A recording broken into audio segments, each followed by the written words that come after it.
Okay. All right, here we are. Yeah, so I mean, this happens.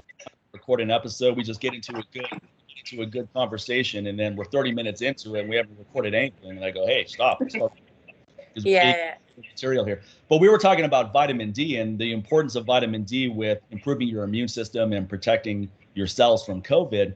And you were saying that you take 4,000 international units, and that you read that if you take more than that, it can cause toxicity, it can cause other issues. And I had Dr. Mark Gordon on maybe a couple episodes ago, and he pretty much squashed all of those counter arguments, those negatives. So I'm not even sure where they come, because there's thousands of studies on the safety of vitamin D. So whenever people say there's not much research, I mean, there's a ridiculous amount of research. Even with hormones, they go, oh, we don't know about the long-term effects of testosterone. So, well, there's thousands of studies on testosterone. And a lot of men have been taking TRT for decades. So we definitely have data. And no doubt you have to, I mean, if you're taking hormones, you have to analyze blood work at least once a year just to make sure things aren't metabolizing in a negative way. No doubt about that. But with vitamin D, it's so essential for your immune system. And if 4,000 international units is the upper limit for everybody, whether it's you or me or anyone else. So whether you're 100 pounds or 300 pounds, that's the optimal range. That's what they're saying, right? This categorical recommendation. I mean, what was that based on? It's really based on, I'm not even sure what it's based on. I think it's just based on flawed data, because a lot of times one person will read a study and they'll draw the wrong conclusion, and then they'll disseminate that conclusion, and then it's just really outdated. Right. I mean, we hear that all the time in our industry too, though, right? The fitness industry, where someone reads something in a book and then they repeat that, and maybe this person is influential. So now the 10,000 people who follow this person are going, okay, so-and-so said this, and then it just spreading from there. But whenever people say, oh, I love researching stuff, I go, you don't love researching stuff, because researching stuff is not fun. I mean, reading hormone optimization journals or studies on hormones or studies on vitamin D, it's written in the most boring manner possible. So no one loves going through this stuff. Read that. Yeah. That's why what people love doing is reading articles from people who claim they've gone through it, and they're writing their conclusions in a more entertaining way. But you have to realize that now you have to rely on that person to have interpreted that study correctly. And because you're not even going to look at it, you're just reading what this person said, and then you're not going to the sources this person claimed they got this information from. Because a lot of times when you do, you go, okay, why did this person draw that conclusion from this? This doesn't have anything to do with what that person brought up. So that's the challenge with this kind of thing. I mean, there's thousands of studies on vitamin D and testosterone and estrogen. Estrogen even has the most. It has way more than testosterone. But who's going to go through this stuff? Very few people. Even people in the know haven't gone through all of it, because it would be impossible to go through all of it. So for the average, if people in the know haven't even gone through all of it, it's going to be impossible for the average person. Yeah. I was just going to say that. I mean, I'm not the kind of person who's going to go through the research of hormone optimization. I'm going to come to someone like you. I'm not going to sit through and read all that research. Right. So, it's interesting to hear your side of it as well, Yeah. So, I mean, I'm fortunate that, I mean, I do a good amount of research, but I also know people that are the legitimate experts, people like Dr. Nick Delgado. You can go directly to. Gordon. Yeah. And Dr. Mark Gordon, I consider him a friend. So, I mean, I can call him up and ask him questions. He's been on the other podcast I do probably a dozen times. He's been on this YouTube show once recently, a couple of weeks ago. So he's extremely knowledgeable. Now, I'm not saying that I accept everything he says without questioning any of it. A lot of it I question, and I'll go look into what he's saying. And I don't agree with. You're going to trust his opinion. Yeah, you're going to trust his opinion more so. Absolutely, and that's what's most important, because none of us have the time or desire to go through everything that everyone is doing. We have other things we're focusing on. It reminds me of Mel Siff's book. Remember that book, Super Training? Yes. Okay. Now everybody talks about how great this book is, right? Because it's trendy. It's trendy to say that you even know about the books. Like, oh yeah, Mel Siff's Super Training is my favorite book. And I go, oh really? What part? Because that book is not easy to read. I've had that for 10 years. I've probably read 20 pages out of it, because it's not an entertaining read. It's very informative. I mean, it's probably the most comprehensive book ever written on strength training. But the average person who just is a recreational trainer, they're not in this professionally. And even the people that are in our industry that are professionals, very few of those people are going to read it because it's not easy to read, but it's trendy to say that you have read it, or at least you have it. So often people take a picture of it on their bookshelves, like, hey, here's where I get all my information from. I'm like, yeah, that's a good that's a good shelf of books. But how many have you ever even opened Super Trading? Yeah. It's kind of like people that say, oh yeah, the Bible is my favorite book. And I go, okay, well, what passage? And then they can't name any passage. I go, you haven't read the Bible. Come on. No, of course not. I think 20% of the people who've said they have read it have not even seen it. Right. They've heard someone else read it at church. Yes. Or they've one passage that they got tattooed on themselves. Yeah. Corinthians 4:12. That's the only part of the Bible they've read are the tattoos seen on other people. Okay, it's like, well, I saw this tattoo on John Jones when he was fighting the other day, and that looked pretty cool. So I'm a big fan of the Bible. The only one I've read that was pretty boring, but it wasn't so boring that I couldn't get through it, was Vladimir Satsyorsky. I don't think I'm pronouncing his name right. The Science and Practice of Strength Training, something like that. That actually read from start to finish, and that was actually really good. And when I read that book, I realized where my first kettlebell instructor, Pavel Tsatsouline, got a lot of his research. And he's always credited him. I'm not saying he stole his information. Yeah. But when I read Vladimir's book, I'm like, okay, Pavel was heavily influenced by this book because it was the first book that talked about make strength training a practice. Don't go to failure every time you train. You got to make sure you got to make it a practice. You got to get really good at the skill of training. And then I was just going to say, because it was Pavel that said that strength is a skill that must be practiced. Right.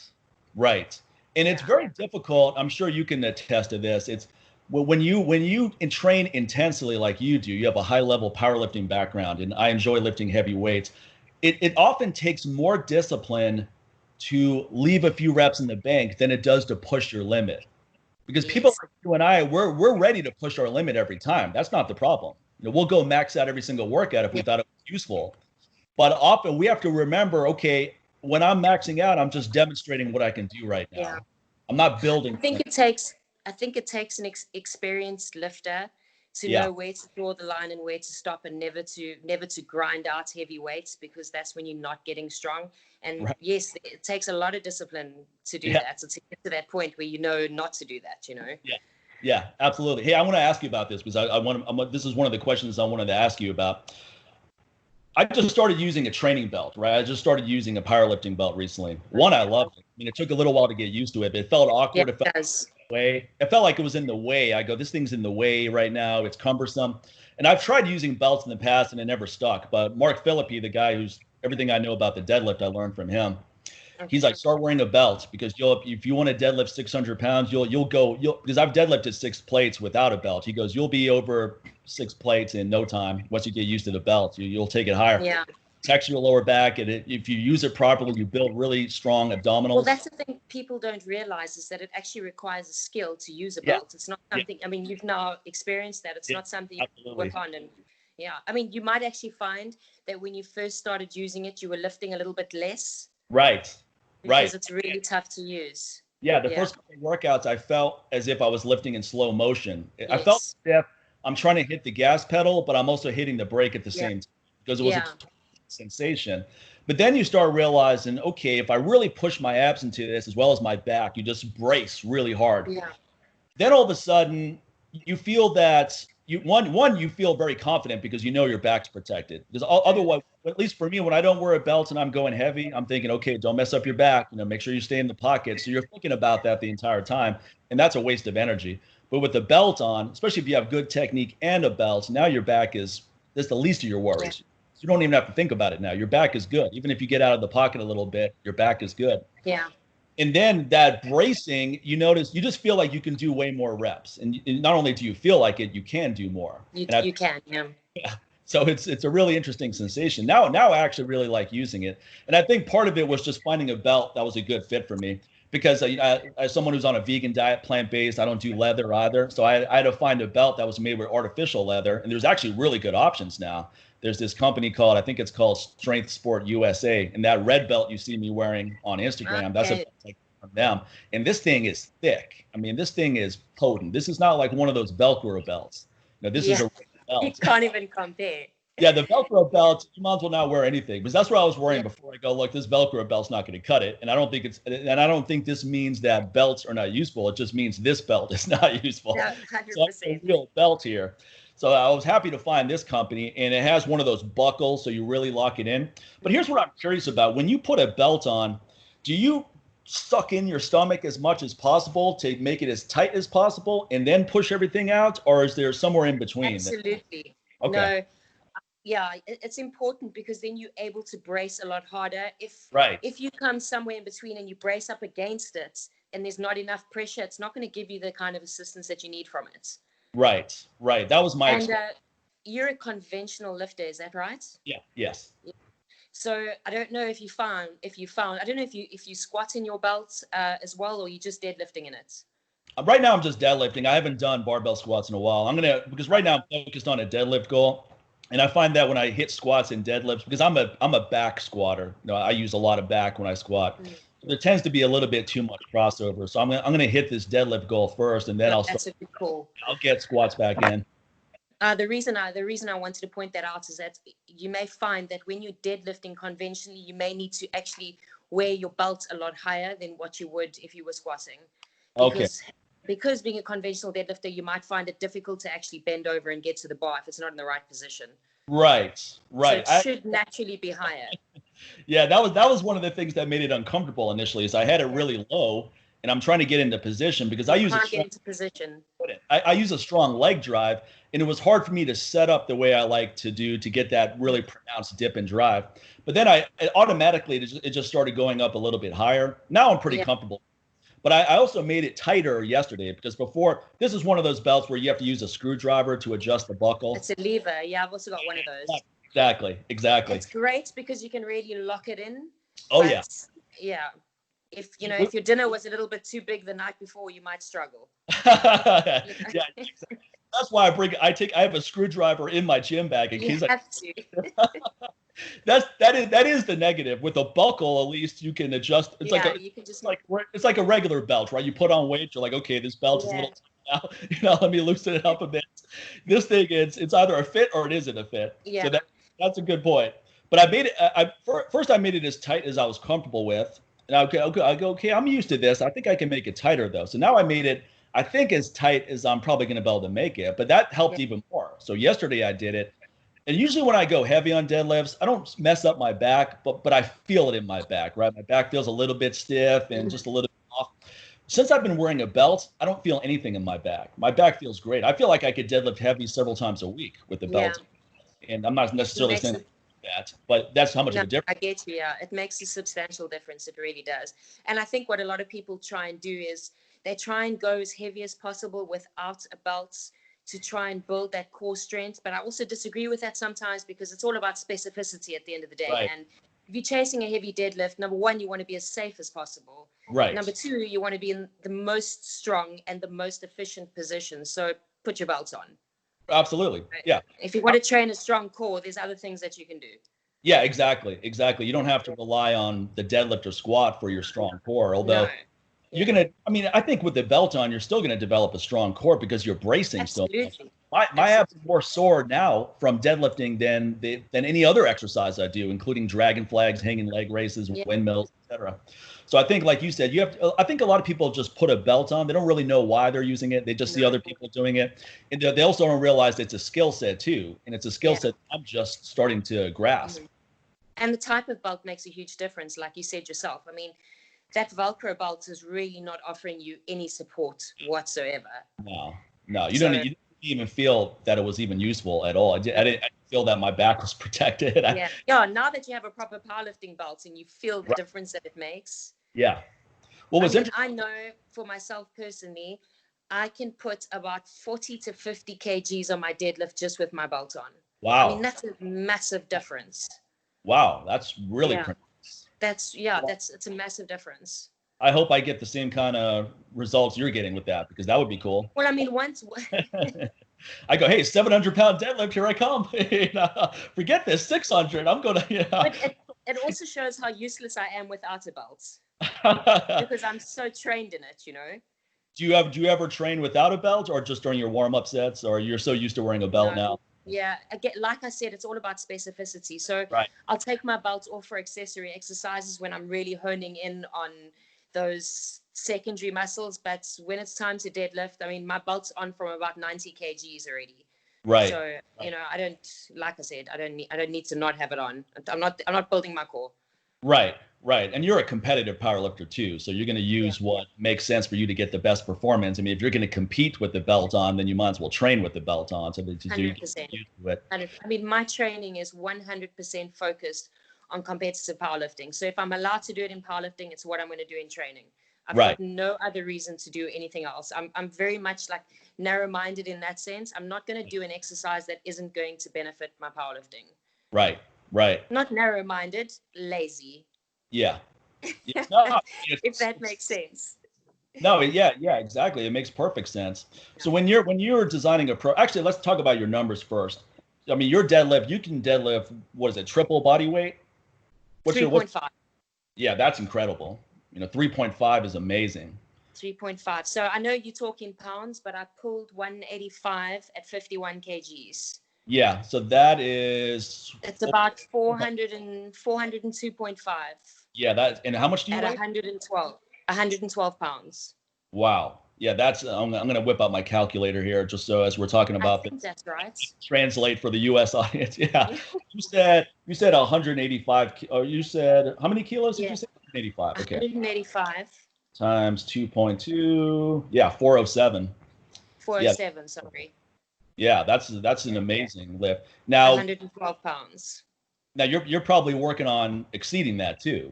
So that's the best you've done, but you'll probably work up to more than that. So you may be able to get to. The thing is, I mean, I have the dreams of pulling 200 at my body weight. The truth is when the increments are small. I mean, it took me over 2.5 years to put 5 kgs on my deadlift. And a lot of people would go, you know, sure, that's a long time to dedicate to 5 kgs. But when you're competing at my level and you become so passionate about this one thing and it's so important to you. For me personally, although I get nothing out of powerlifting, I mean, we don't earn anything for the golds that we win. It doesn't really mean anything more than it does to myself personally. But when you're able to dedicate yourself, to dedicate that amount of time to one thing, it's incredible how that carries over to the rest of your life, you know. Powerlifting's taught me, it really has. It's a sport that's taught me a lot about myself personally. It carries over to everything you want to do in life, whether everything. It's business, whether you're with your confidence on it, just categorically, it improves everything if you let it. Yeah. Some people just isolate it to training, but the lessons you learn from training are so important for everything else you want to do. Just the discipline, the mental toughness, and also the resilience, because you're saying it took you, what, 2 years to add 5 kilograms? So that's about 11 pounds to your deadlift. Yeah. That actually, I would actually be happy about that personally, but I get where you're coming from, because that's how it is. You who understands strength understands that 5 kgs over 2 years is a good amount to grow. Yeah. Because at 3.5 times your body weight, you're never going to really get more than that in over 2 years. You know, the small increments you really work hard for. It's not newbie gains anymore, you know. Right. And that's where people fall off, is that I was just going to say that. All of us I remember bench pressing in my parents' garage, and we're adding 10 pounds every week for 6-7 weeks. Like, this is amazing. It's like, I'm going to be bench pressing 500 pounds by the end of the year at this pace. Yeah, that's what you start thinking. If only it was that easy, hey. I'm like, yeah, I'm going to be the strongest guy in the world in 2 years. You know?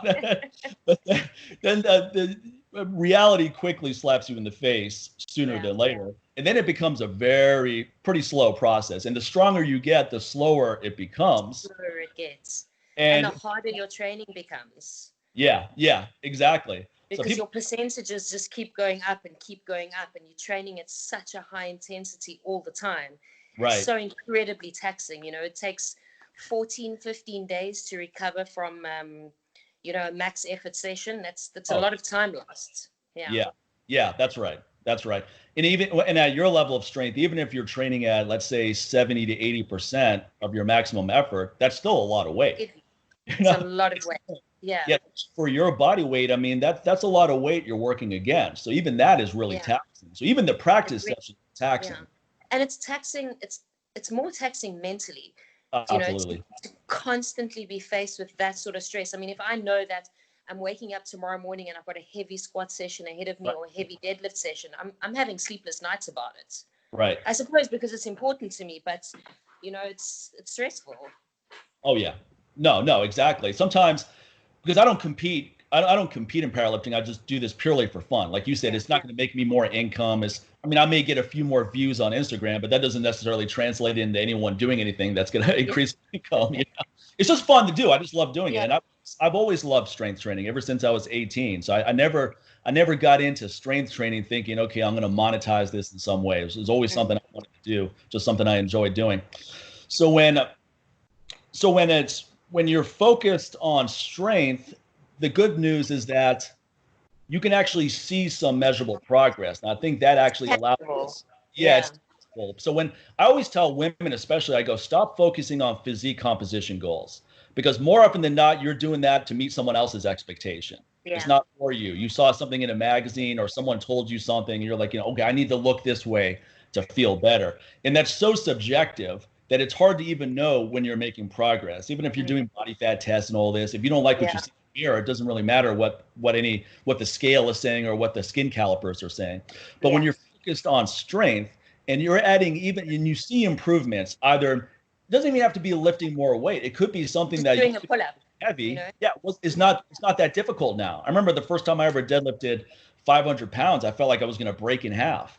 And then a couple of months later, it came off the ground really easily. And there wasn't more weight, but it was definitely a progression, because now it's what used to be difficult is flying off the ground. I can do this anytime I want.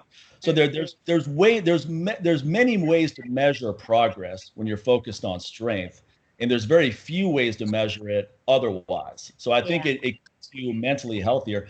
But what you said about strength training too is that it's very taxing on your brain. You know, your central nervous system just gets fried. Usually by the time your body's overtrained, your mind has been overtrained before, and that's when things start falling apart. So I think that with deadlifting, I actually like to deadlift several times a week, but the only way I can do that is I have to stay within a certain percentage of my maximum effort. And even then, it's still going to be taxing, because it's a pretty high percentage of your body, or not even your body weight. It's a pretty high, it exceeds your body weight by a great deal. You're working against a lot of resistance. Yeah. So when you design a program for yourself, what do you do in addition to the 3 competition lifts? So you bench press, of course, you deadlift, you squat, but are there auxiliary exercises that you like to improve each move? So everything I do, like I said, is specific to those 3 movements. And if it's not going to benefit those 3 movements, I do very little else. So 90% of the work that I do on my feet is bilateral, because I'm squatting and deadlifting. You're not going to catch me doing a lot of single leg work. You know, I might do it in the off season, but it's not really going to benefit my strength much, because I don't move in that way. Right. You know, so, you know, on squat days, I squat. I'll do 10 sets of different variations of squats. So my squats are just variations of squats. My deadlifts are variations of deadlifts. And then on a bench press day, it's a lot of dumbbell work. So dumbbell bench pressing, overhead pressing, lots of rowing, you know, horizontal, vertical, along different planes. But it's very, very specific to those 3 lifts. So it's pretty much all compound moves. You're not doing a lot of isolation or any. No. Okay. Yeah, that's the way I train essentially as well. I don't do isolation work. So if it's not the primary move, it's some kind of variation of the primary move. Yeah. Still going to have very significant carryover to the primary moves. 100%. I mean, we need that power transfer through our joints. We need to develop our joint strength, our ligament strength, and isolation is just not going to give us that. Right. Yeah. That's definitely my feeling as well. Yeah. I mean, the West Side people, they do a lot of that, but that's somewhat of a different world. You know, these are guys that, I mean, for not to take anything away from what they do, but they use a lot of anabolics, they use a lot of performance enhancers, and I think at the level that some of these men and women are at, some of these moves can make sense. It goes, okay, here's some of your weak points. Let's start throwing that in the mix to address that. I think with the average person, especially someone who's only been training for a couple of years or less, isolation moves are a total distraction. You know, you're doing curls, you can't do pull-ups. You know, you can't bench press your body weight yet. So why are you doing 10 different chest exercises? You know, you can't deadlift your body. I totally agree. Why are we doing 5 different moves that are going to improve your deadlift, when just doing your deadlift for where you are right now is going to improve your deadlift? You know, so let's not get distracted. Let's not get That's my distracted. approach. Look, I mean, I do agree with the approach that more muscle moves more weights. So isolation work may have its place in the off season. You know, you got to build your biceps. But with my, you know, my chain of thoughts is obviously I always need to keep my body weight down. So for me, I've always got to be conscious of my body weight. So picking up lean muscle is also a difficult thing for me because, you know, I pick up 2-3 kgs. It's a problem for me at my body weights, cutting water and that sort of thing to make my weight class. I don't carry a lot of water. I'm a small person. Right. Do you keep your reps below a certain range to avoid putting on any muscle mass, or is it just more pure strength development? I purely focus on strength. So, I mean, my biggest sets in the off season will never go over 8 reps. Okay. 8 reps is like a serious volume session for me. Right. So you're mainly that's cardio.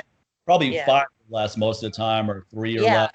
Yeah. I find with deadlifts that lots of sets of 3 tend to have the most carryover to 1. And then when I peak, I start going towards singles and doubles and stuff like that.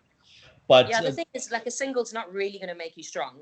Right. So singles for that peaking, you know. So I agree. 3s and 5s are pretty much the range that we work in. Yeah. And Mark Philippi, who worked with Ed Cohen, said that basically Ed was always in that 3 to 5 rep range, and then he would start going towards singles or doubles as he's getting to a peaking point. But I don't think he ever did more than 5 on bench press, squat, or deadlift. Often he didn't even go that high. It was usually 3 or less. Yeah, I think it also just depends on the person, the experience, where they are. Like I said, you know, I'll do a lot of volume in the off season to, you know, put on a bit of muscle and create good habits and perfect my technique and that sort of thing. But I'm not doing volume at a very high intensity, you know, 60, 65%. And that's where I draw the line. Anything over 70, 75, it starts, you know, 5, 3, 2, 1. Right. Yeah. So you must have to be very precise with your diet too, to avoid the excess weight. So I'm anal retentive about my nutrition to start with, because I really do feel I'm very serious about my sports, and I really do feel the negative effects of bad nutrition. And my life is about my performance. And if I go into a session feeling slightly lethargic or fatigued, I'm going to have a shit session, and I'm only going to put out 80%, and I need to put out 100% all the time, you know? So look, I have my bad days. I'm human, you know? Yeah. I do have my bad days, but for 90% of the time, I'm pretty much on point. Yeah. Oh, I can see that. Anyone who follows you on Instagram, we can all see that. Now with deadlifts, you do conventional, but when you compete, do you use sumo more? Yeah, I compete in sumo, so I'll use conventional as an assistance exercise, but my movement's definitely sumo. I hurt my back quite badly in 2014, and coming back from that injury, you've got this constant psychological issue with loading your back, which is when I decided to transition to sumo. And also powerlifting being about efficiency, if I can take 2 to 3 inches off my lift, I'm going to do it. So, you know, I've really learned to master sumo over the years. Yeah, you wouldn't like Mark Philippi's take on sumo. He thinks that sumo, he thinks that if you compete in sumo, you should have to walk your legs together at the top. The way Olympic lifters, they do a split and then they have to come here. He goes, yeah, do sumo, but you should be able to have to walk your legs in and then stand up. I go, I don't think anyone's going to want to do that, Mark.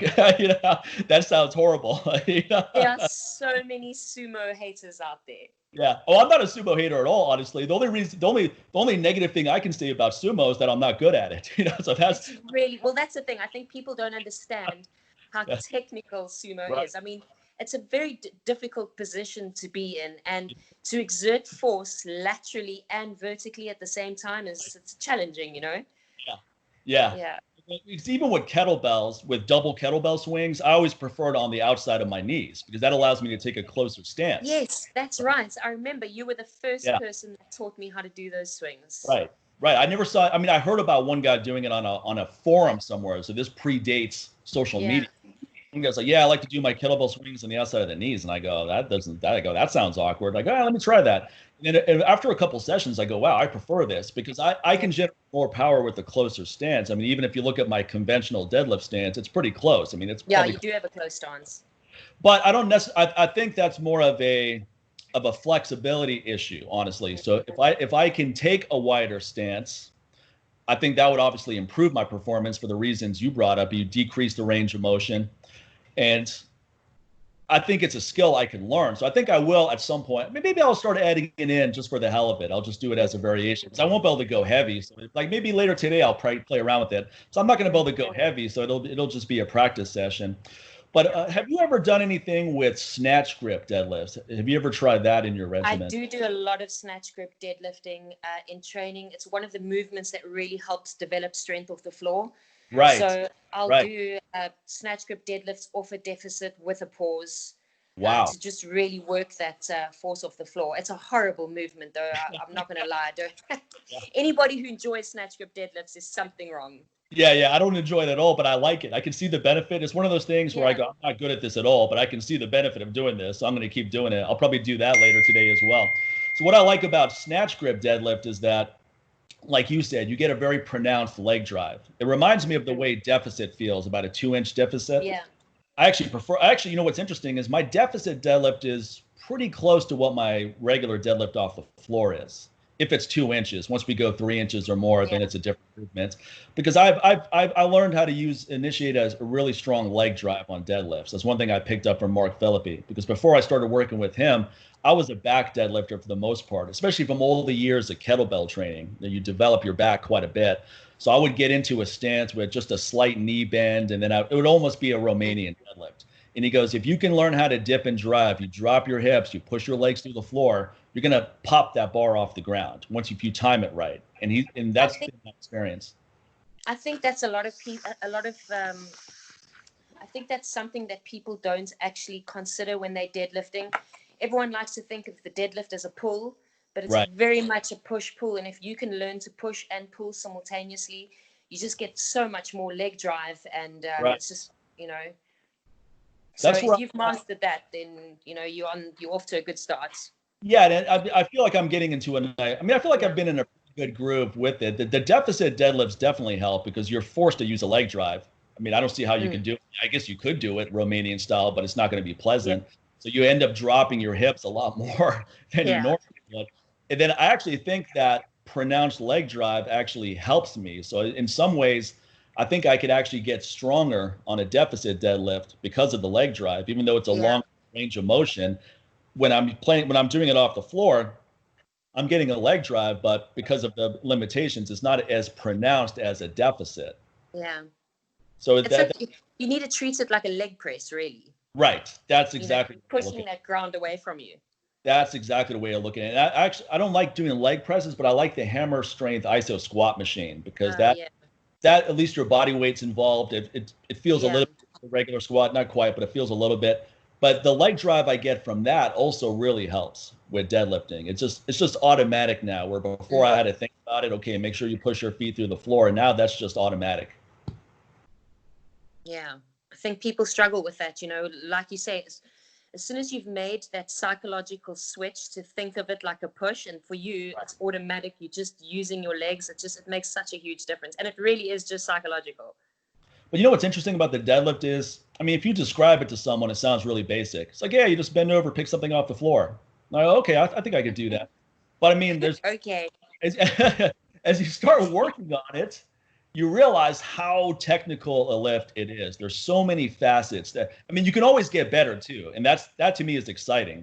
I don't think there's anyone, even someone like Andy Bolton or these really high level people. Ed Cohen. Yeah, exactly. I mean, Mark Philippi's deadlifted 900 pounds, but these guys they're still working on improving their technique. Yeah. I think that's where it is when you get to that level, you know, the more you can dial in on, I mean, you know, with kettlebells, the more efficient you are with the movement, the better you're going to get. And, you know, even at my level, I mean, I can't compare myself to the likes of Andy Bolton and Ed Cohen, but in order for me to put 2.5 kgs on my deadlift, it's all about technique. Yeah. The more I can become more efficient with that barbell, the better I'm going to get. And I think that's what I loved about kettlebell training so much, is that efficiency and learning to move the weights around your body as opposed to the other way around, you know? Right. Yeah. Exactly. I don't know if you can't compare yourself with some of the greats. I mean, 3.5 body weight deadlift, that's super impressive. I don't know how many guys can do that, even at a super high level. I mean, I'm really light, so we're not talking limit strength here, you know. Yes. I like to think that Okay. Yeah. Yeah. It's hard because at my level, you're constantly comparing yourself to the best in the world. Right. And there's always some, 40 kgs girl in Chinese Taipei who's warming up with your mat. Yeah. There's always someone that just humbles you, Oh, which is I see important. that every day on Instagram. I look at some of these deadlift clips. You have women that are maybe a few pounds heavier than you, and they're pulling 5 plates. I was like, well, damn, she made that look easy. Yeah. I've got probably Yeah. 50 kilo on her, body weight wise. And God, I have way higher testosterone. What's wrong with this picture here? Why is she so strong? Yeah, but I mean, that's also what I love about it, is that it keeps you grounded and keeps you humble. Yeah, it really does. Yeah, it really does. And I think the worst thing you can be is the strongest person at the gym. That's what I always tell people. I go, if you're the wrong gym, then. Yeah, absolutely. If you're the strongest person in your gym, it's either really impressive, like maybe you train at West Side or something like that. It's like, okay, that's impressive. Yeah, but if it's West Side, it's okay. Yeah. But if you're the strongest guy or girl at your local family gym, well, you probably should be, right? You should be like, I should be the strongest person here. But you're not. You have to be around people that are way stronger than you, ideally. Otherwise, you just don't push yourself. Yeah. And then you see what's possible too. Yeah. I mean, I remember back in college, I went to actually not too far from where Westside is. I went to school in Ohio, small town, Worcester, Ohio. And during one of the breaks, I wasn't leaving campus. And the gym on site was closed. So I went to a local gym, and it was a powerlifting gym. And it was literally called the House of Iron. And that's what it was. It was someone's house that they retrofitted into a gym. So when you walk in the front door, there's a room up to the right where it's all preacher curls and stuff like that. Then you get to the main room, and it's squat racks, platforms, bench. That's pretty cool. It is. And it was all rusted equipment. I mean, these barbells looked like they were 100 years old. But that was to give you tetanus. Yeah, exactly. You need a tetanus shot before going in here. But this is the first time I ever saw really strong men and women in person. I had seen it in magazines. And this predates the internet, so I didn't really see much video because it wasn't easy to see video unless you bought a DVD or someone had it or you just happened to see it on TV.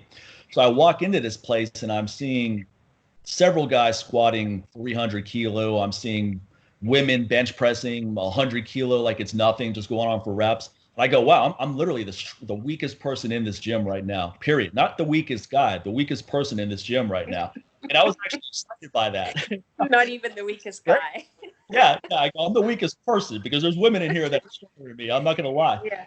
And I'm used to being one of the stronger people at the campus gym, and I didn't realize what a detriment that is until I was in this gym, because like I need to hang out in this place as much as possible. It's not that I'm going to get stronger by osmosis, but you naturally have a competitive drive to step up your game now because you don't want to be the weakest person in the gym. Yeah. 100%. Well, that is the place to get strong. Those are the only types of gyms where you're going to get strong, that sort of environment. Have you worked with people, and you had your own gym? We'll talk about that, with how the pandemic affected that. But have you worked with in a powerlifting gym where you're just around really elite people? No, I haven't. To be honest, I haven't had the opportunity to train in that sort of environment. I mean, here at my gym, obviously we've got 40 competitive powerlifters at OTG. But outside of Durban, no, I wish I had that sort of opportunity. I've traveled a lot for competition, but it's always arriving a day or two before weigh-in. You're not going to be lifting. So I haven't had that opportunity, and I'd absolutely kill to. Yeah. And nowadays though, with the internet, it's not as important because you can network with a variety of other people. You can see a lot of other clips. I mean, I see your clips all the time. Those are inspirational. I see a lot of other people's clips where I'm watching technique. I mean, your technique is flawless on squat, deadlift, bench press. I mean, especially on deadlift. I mean, everything. I can tell you have everything lined up properly. I mean, there's nothing that hasn't been addressed. So from start to finish, you're not out of it. Everything is aligned perfectly. So I know you've been spending a lot of time working on all of these things. I mean, you were really strong when I met you in 2012. But were you actually competing in powerlifting then, or is this something? No. More? Yeah. I literally just fell into powerlifting by accident. And I only started in 2013, which is the year that I opened my gym, was my first competition. So I haven't been around it for all that long. Right. What were you doing before you got into powerlifting? Because you were very active, you were very strong when I met you. Yeah, I mean, I've been working in the strength industry since 2009. So I've always been, you know, working at some level of strength and fitness and that sort of thing. But I've been active my whole life as an athlete in school and that sort of thing, but I'd never competed in anything, not in strength sports anyway. So I was, do you remember Terrence Mitchell? Yeah, sure. Yeah. So him and I used to work together, and he was very passionate about the deadlift, and he actually taught me how to deadlift back then. I mean, a lot's changed since then, and I pulled, at the time I was about 46 kgs, and I pulled 135 in the gym, and someone saw me and said, wow, you know, that's quite heavy for your body weight. Why don't you come down next weekend to a powerlifting comp and let's see what you've got? And I went down to this comp having no idea that I was expected to squat or bench press. I knew nothing about the rules, but I fell in love from that day, and the rest is history. So, yeah. You remind me of some people where you don't know how strong you are until you try. I mean, think about how many people out there have never really tried to push themselves.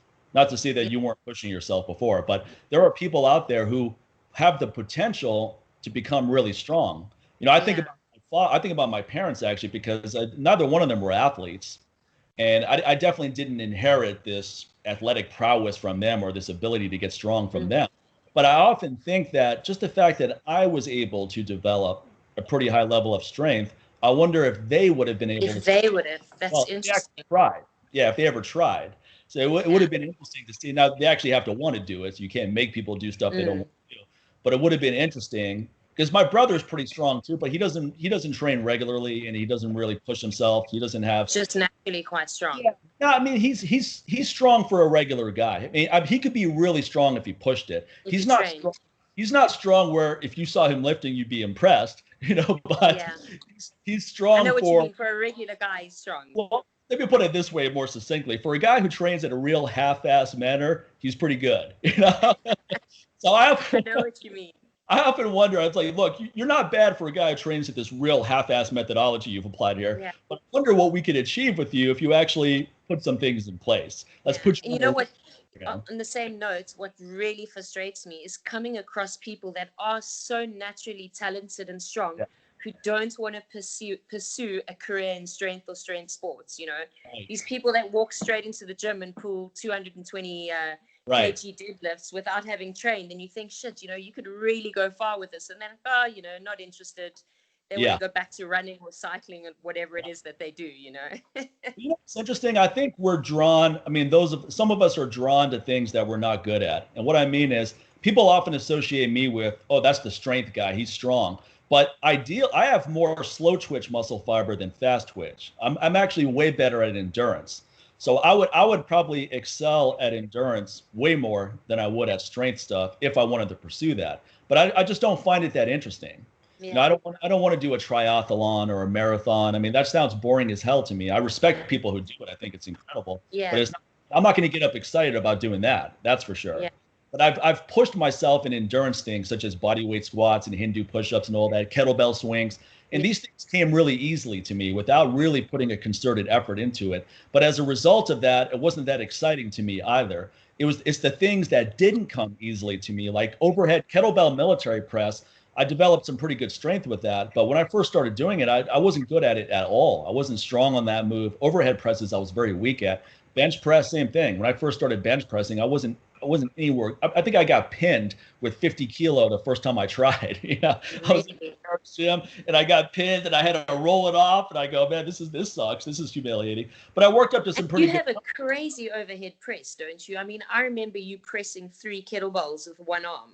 Yeah, with kettlebells I do. You know, with the barbell, it's nothing special. So that's the other interesting nuance to strength is that kettlebells, for whatever reason, are a really good fit for my body type. Mm-hmm. So when I started training with kettlebells, moves that other people had a challenge with, I mean, I was snatching a 90-pound kettlebell probably within a couple of weeks of learning the move, you know, for repetitions, not a 1 rep max, which I recommend with kettlebells anyway. But a lot of those moves came really fast to me. The pressing didn't come easy to me, but that's why pressing became such a focal point for me. Because for kettlebell snatches, like, oh, I don't need to work on that. I'm good at that already. Most of the moves, swings, things like that, I was good at that already. But the pressing I was not good at. And other people I knew at the time were way better pressers than me. I went on to become way better than them because it wasn't something they cared about, because they were pretty good at it. They could have become really good at it, but they didn't care about it. But I often get very fixated on things I'm not good at. So when I'm not good at something, I go, okay, I want to get really good at this, as opposed to when I'm naturally good at something. Like, look, dragon flags is another example, right? Dragon flags, I just happen to be good at it. A lot of people have a really hard time with dragon flags. And I remember you were at the course where I taught dragon flags, and I had people come up, and there were a lot of strong people at that course, but no one could do a dragon flag. And it's not because they're not strong. It's just that this move is just not a fit for them. They don't have the right leverage for it. Now, the first time someone showed me how to do a dragon flag, I was able to do it. So whenever people ask me, how'd you work up to that? I go, I didn't. I just did it. You know? So it's hard for me to teach that move to other people because you didn't, I didn't have to learn how to. Yeah, but as a result of most things not coming easily to me, I think that made me a much better instructor because I understand the struggles people have. You know, I've been there. I haven't been there I'm still there now working on things, but I've been where they are. So I get it. I understand that when you first start doing all of this stuff, none of it's easy and your body's beat up and it's hard to be motivated. I remember this one comedian said, you know, I worked out really hard yesterday and I didn't look any different. You know, he's like, come on, I should have gotten something, you know, from that. I should have been able to see like a little bit of abs here. And then my trainer was like, yeah, you got to do it again. He's like, I got to do that again. You know, he's like, I didn't see any improvement the first time. You know, I think the mentality of a lot of people is they do a couple of workouts and their body is beat up, even if they didn't push themselves that hard. They're just not used to exerting themselves that way. And then it's like going, look, you're going to have to commit to this process for at least 6 weeks before you start seeing measurable progress. And even then, it's not going to be significant. All this 90-day transformation nonsense where someone goes from 40% body fat to 6% body fat in 12 weeks. Yeah, if you've been 6% body fat at some point in your life, that's possible. But for the first time, it's not going to happen in 12 weeks. It's not going to happen. And it's not going to happen in a sustainable manner anyways. No, not at all. Maybe if you do one of these shows like The Biggest Loser or something like that, then I think it's more than 12 weeks. But look at how many people actually hold on to their results. Pretty much none of them do. They all get fast, furiously. I mean, they just balloon up. Yeah, that rebound from bad decisions and trying to do it so quickly. I mean, doing anything in 12 weeks is not going to give you those results, you know, and that rebound just puts you back in a worse situation that you were in before you started. Right. It really does. I mean, it takes years. It takes a long time to develop even an initial level, that like the bottom end of impressive strength. That's going to take years to go beyond. Take years, Like Mark Philippi told me he was at his strongest when he was in his 40s, and he had been training since he was a teenager. So he didn't reach his peak as a strongman competitor and as a powerlifter until he was in his 40s. Yeah. And I'm 46 and I'm still getting stronger. So, and I've been working out for a long time. So it just, I'm stronger now on a lot of things than I've ever been. And so, I mean, it's because it takes that level of time to get this whole thing. Muscle maturity, conditioning, it's so many factors. Yeah. Just getting the technique dialed in, just learning how to design programs that are effective, just learning how to take care of all the parameters, learning how to balance your restoration with training, making sure your sleep is optimal. I mean, there's so many things you have to dial in. I mean, at my age now, the difference is that, you know, sleep is crucial for me. I can't have several nights of crappy sleep and perform at a high level. Yeah. You know, in college, sure, you can go out for an all-night bender. You go to the gym the next day, you get a good workout in. Drinks. Now I'm going to be hungover and I'm going to feel like crap the next day. So I mean, I pretty much don't drink it. And you have all the knowledge and experience now in your 40s. You know, when you're 20 years old and banging it out in the gym, you didn't really know better. So now you can just apply yourself so much better. And see, that's another thing that applies to other areas of life, because when I was in my 20s, I didn't really know who I was. You're just trying to figure it out. I haven't been an adult for long. Look, when I'm 21, 10 years ago, I was 11. You know, so when I'm 46, 10 years ago, I was 6. 10 years before that, I was 26. So I've been an adult for a while now. But when 21, it was like, okay, you're an adult now. It's like, okay, based on what? Because a couple of years ago, I couldn't even drive a car and I couldn't vote. I couldn't buy alcohol. But now all of a sudden I'm an adult because of this magic number. So you don't really have genuine confidence at that age. I mean, some people do, but I definitely didn't. You know, it wasn't until I got in my 30s that you start figuring out who you are, what you're all about. You start making some moves in your career and you start getting some confidence from that. But to me, I feel more confident now than I've ever been, because now I feel that I have not only the physical ability still, like that hasn't declined, and that's a win altogether. When you look at most people in their 40s, they're not training hard anymore. They're probably not training at all. They just I used to be strong, or I used to be able to do that. And that's something. Age-old story. I used to be strong. I hate that. You're never going to hear me talk about anything I used to be able to do, because that's just a loser mentality. You know, you're just trying to relive your glory days. My attitude is, what I can do now is the only thing I can do. Whatever I did in the past that I can't do now, it's as if I never could do it. And that's just the way I look at it, because the only thing that I can do is what I can do now. So that's what I'm going to focus on. I absolutely agree with you. So I think when you get older and you've had some self-awareness and you've done some introspection, you should be getting more confident as you get older. And what's great now is that we have a paradigm shift with training. Now you don't have to fall off when you're 40. When I was a kid, you watched a TV show. If there was a guy in a TV show that was 60, he looked like he was 100 years old. We'd be like, God, that guy's old. Look at that guy. That guy is old. You know, that's what we would. But now you see people like Sylvester Stallone. He's ripped. Yeah, he's on anabolic. Look how good that guy looks. Yeah, they looks great. Schwarzenegger is still in really good shape. Yeah. All of these action star heroes. Van Damme still looks really good. All of these action star heroes that I grew up with as a teenager, a lot of them are still out there, still looking great, still training hard, still doing action movies. So it's a different mentality now than then. It's no longer this attitude of, okay, I'm 40, so I can't do this anymore. Okay, now I'm 50. Now I really have to start dialing it back. Honestly, I think if you train smart the way you talk about, you put up a post the other day talking about how it's very important not to get injured and train in a way where you're not going to get injured, because you want to have longevity. If you don't have longevity, you're not going to get strong, because you're not going to last long enough to get strong. Yeah. I thought that was a really well-written, salient post. And it also shows that if you train in an intelligent manner and you take care of your body, you take care of your mind, you take care of your health, there's no reason why you can't do this for the rest of your life. Now, maybe not at the same level, but something. The same intensity, yeah. I think that's what that's ultimately what I want for myself, my athletes, the people that I work with, is that longevity. You know, I still want to be able to walk up to a heavy bar in my 60s, and it's not going to be anywhere near the intensity that I'm at now, but I want to be able to do that. I want to be capable. I want to be capable for as long as possible, you know? Absolutely. But you know what? There's so many interesting things in the anti-aging world, right? We're at the very beginning of hormone optimization and stem cells and platelet-rich plasma and peptides. I mean, there's a lot of interesting stuff. It's heavily researched, and a lot of people are using it. So I think certainly by the time you're 60, there's going to be a lot of things you can take advantage of. And certainly by the time I'm 60 as well, because there's so much money going into that. I'm not talking about anabolics or things like that. I'm just talking about things that improve your own physiology. Yeah, for sure.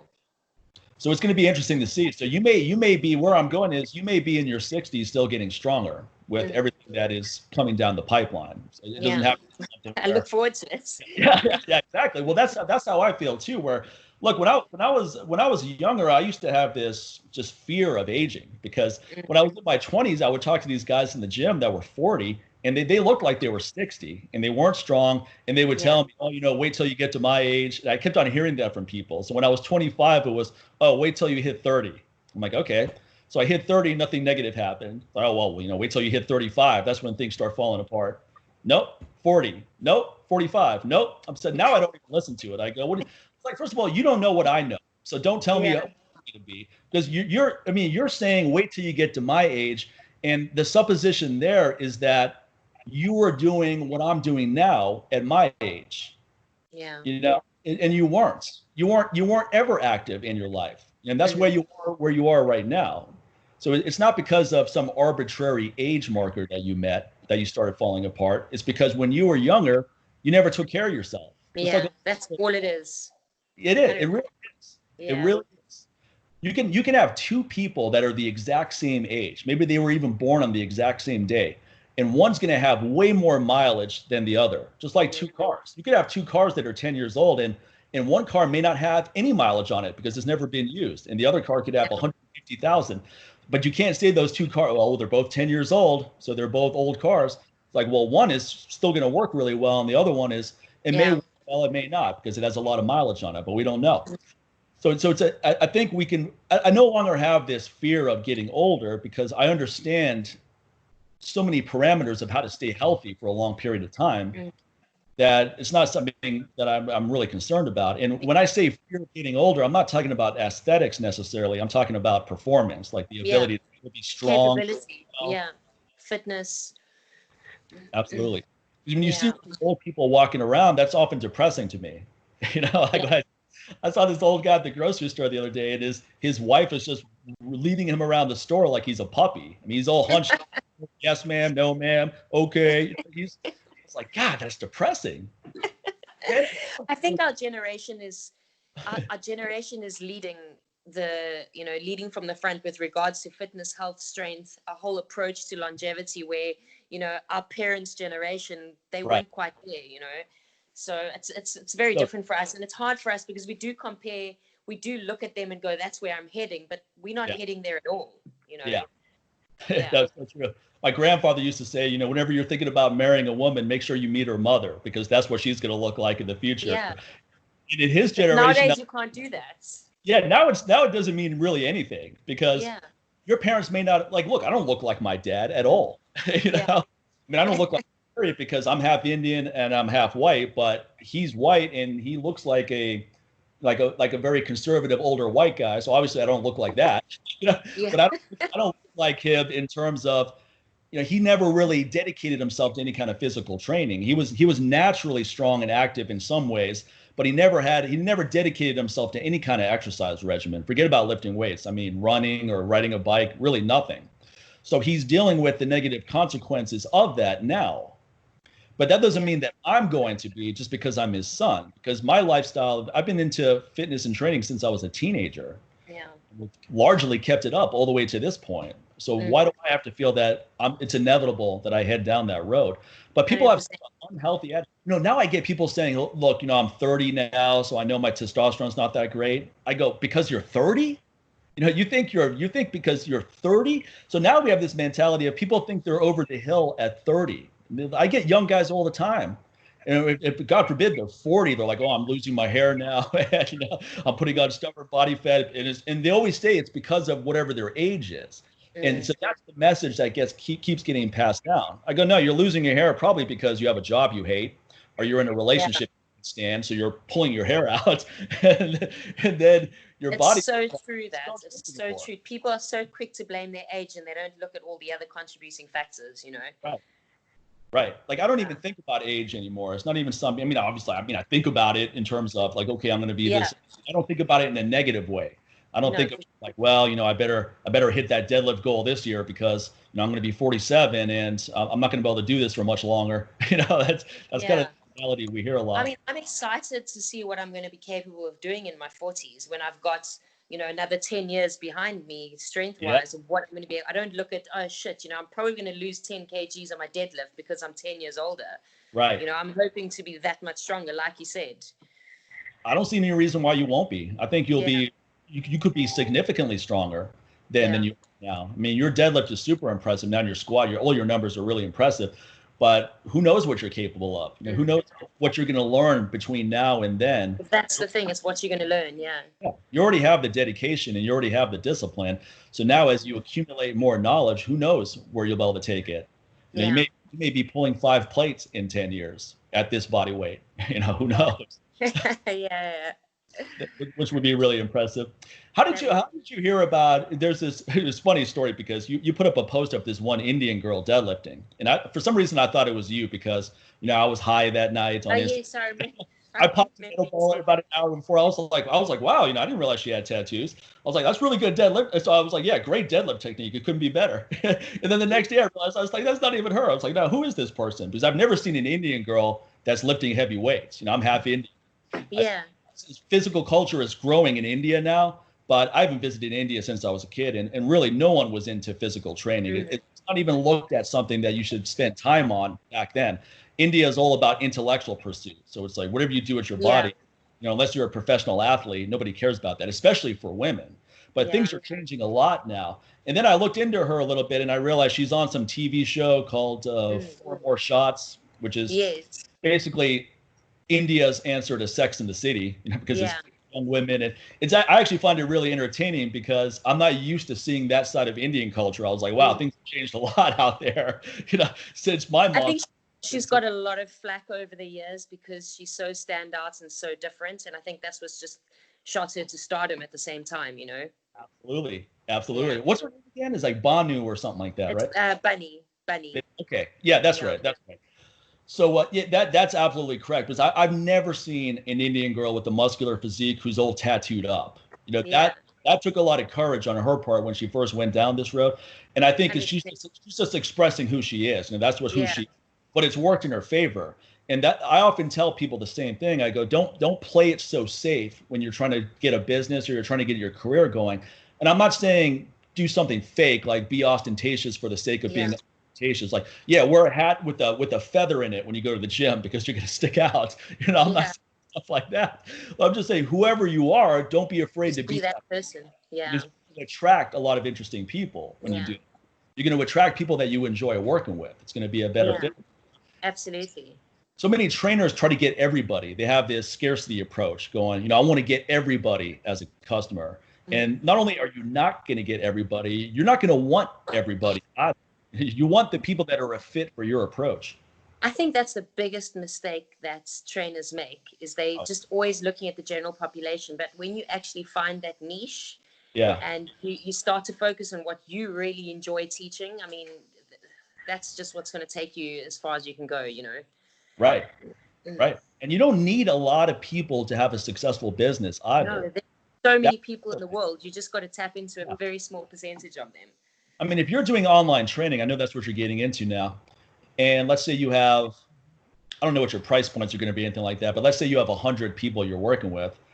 That could be a really good income, just that alone, depending on what you're doing. Because I used to do a lot of online consulting where I would design personalized programs for people.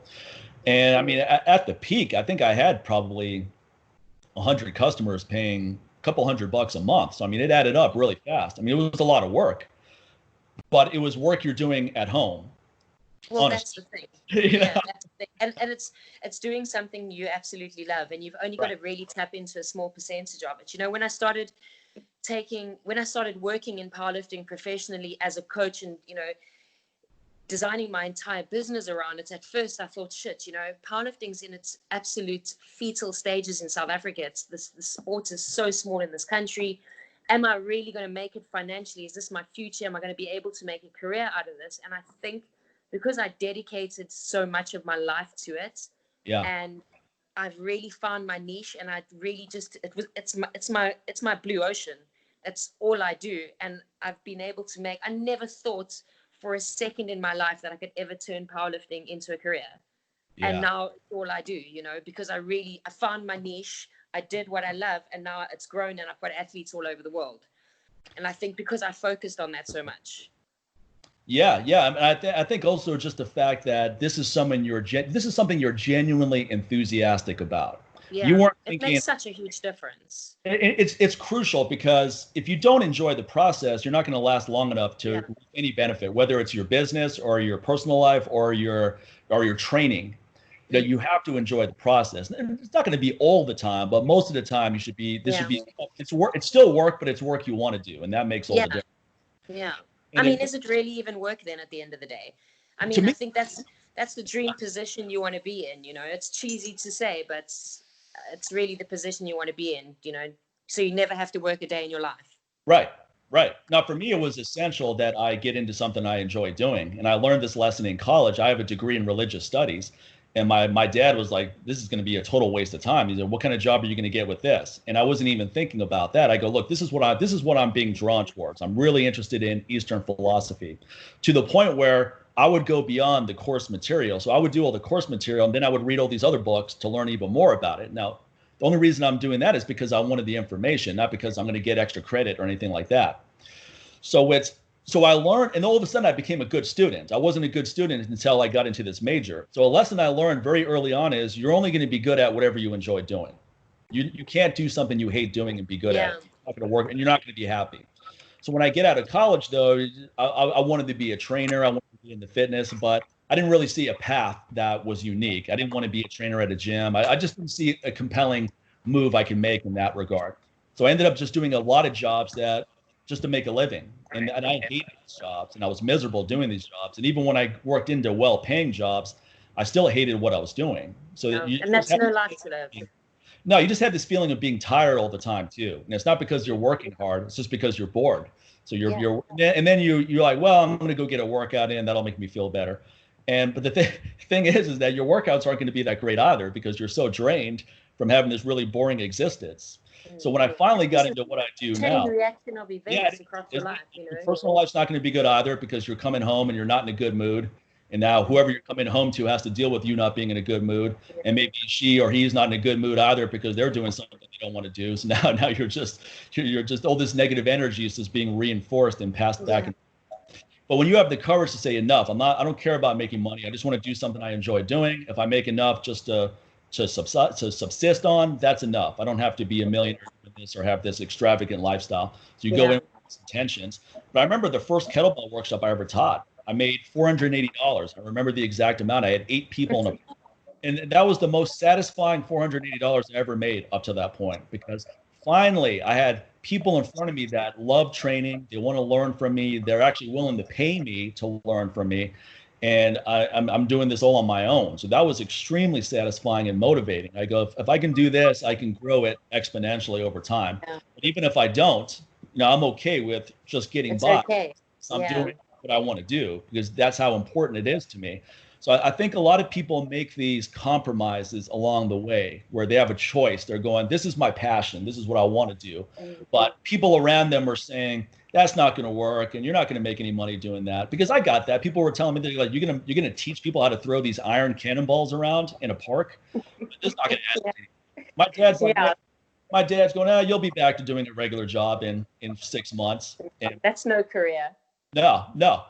But you have to have the belief, though. It doesn't really matter what anyone else is telling you. You have to have the belief. But more importantly, I loved training with kettlebells. So like what you're talking about with powerlifting, that's the way I felt about kettlebell training. So it was personal enthusiasm. And that's crucial because I wasn't thinking, you know what, I don't really even like training with kettlebells, but I bet this is going to become popular. So let me get good at this and then I'll make money off of it. That's just not going to happen. You're not going to put yourself through the process of becoming good at it if you don't enjoy that process. So that's just never going to go. So I think when you have the courage to pursue whatever it is and you're not thinking about any potential monetary gain, often a potential monetary gain comes to you at some point, just as it's coming to you now with powerlifting, because you're enthusiastic about it. And there's a lot of other people, in particular women, that are looking at you going, wow, she's super strong and she looks good. She's not overly muscular. She's very feminine looking.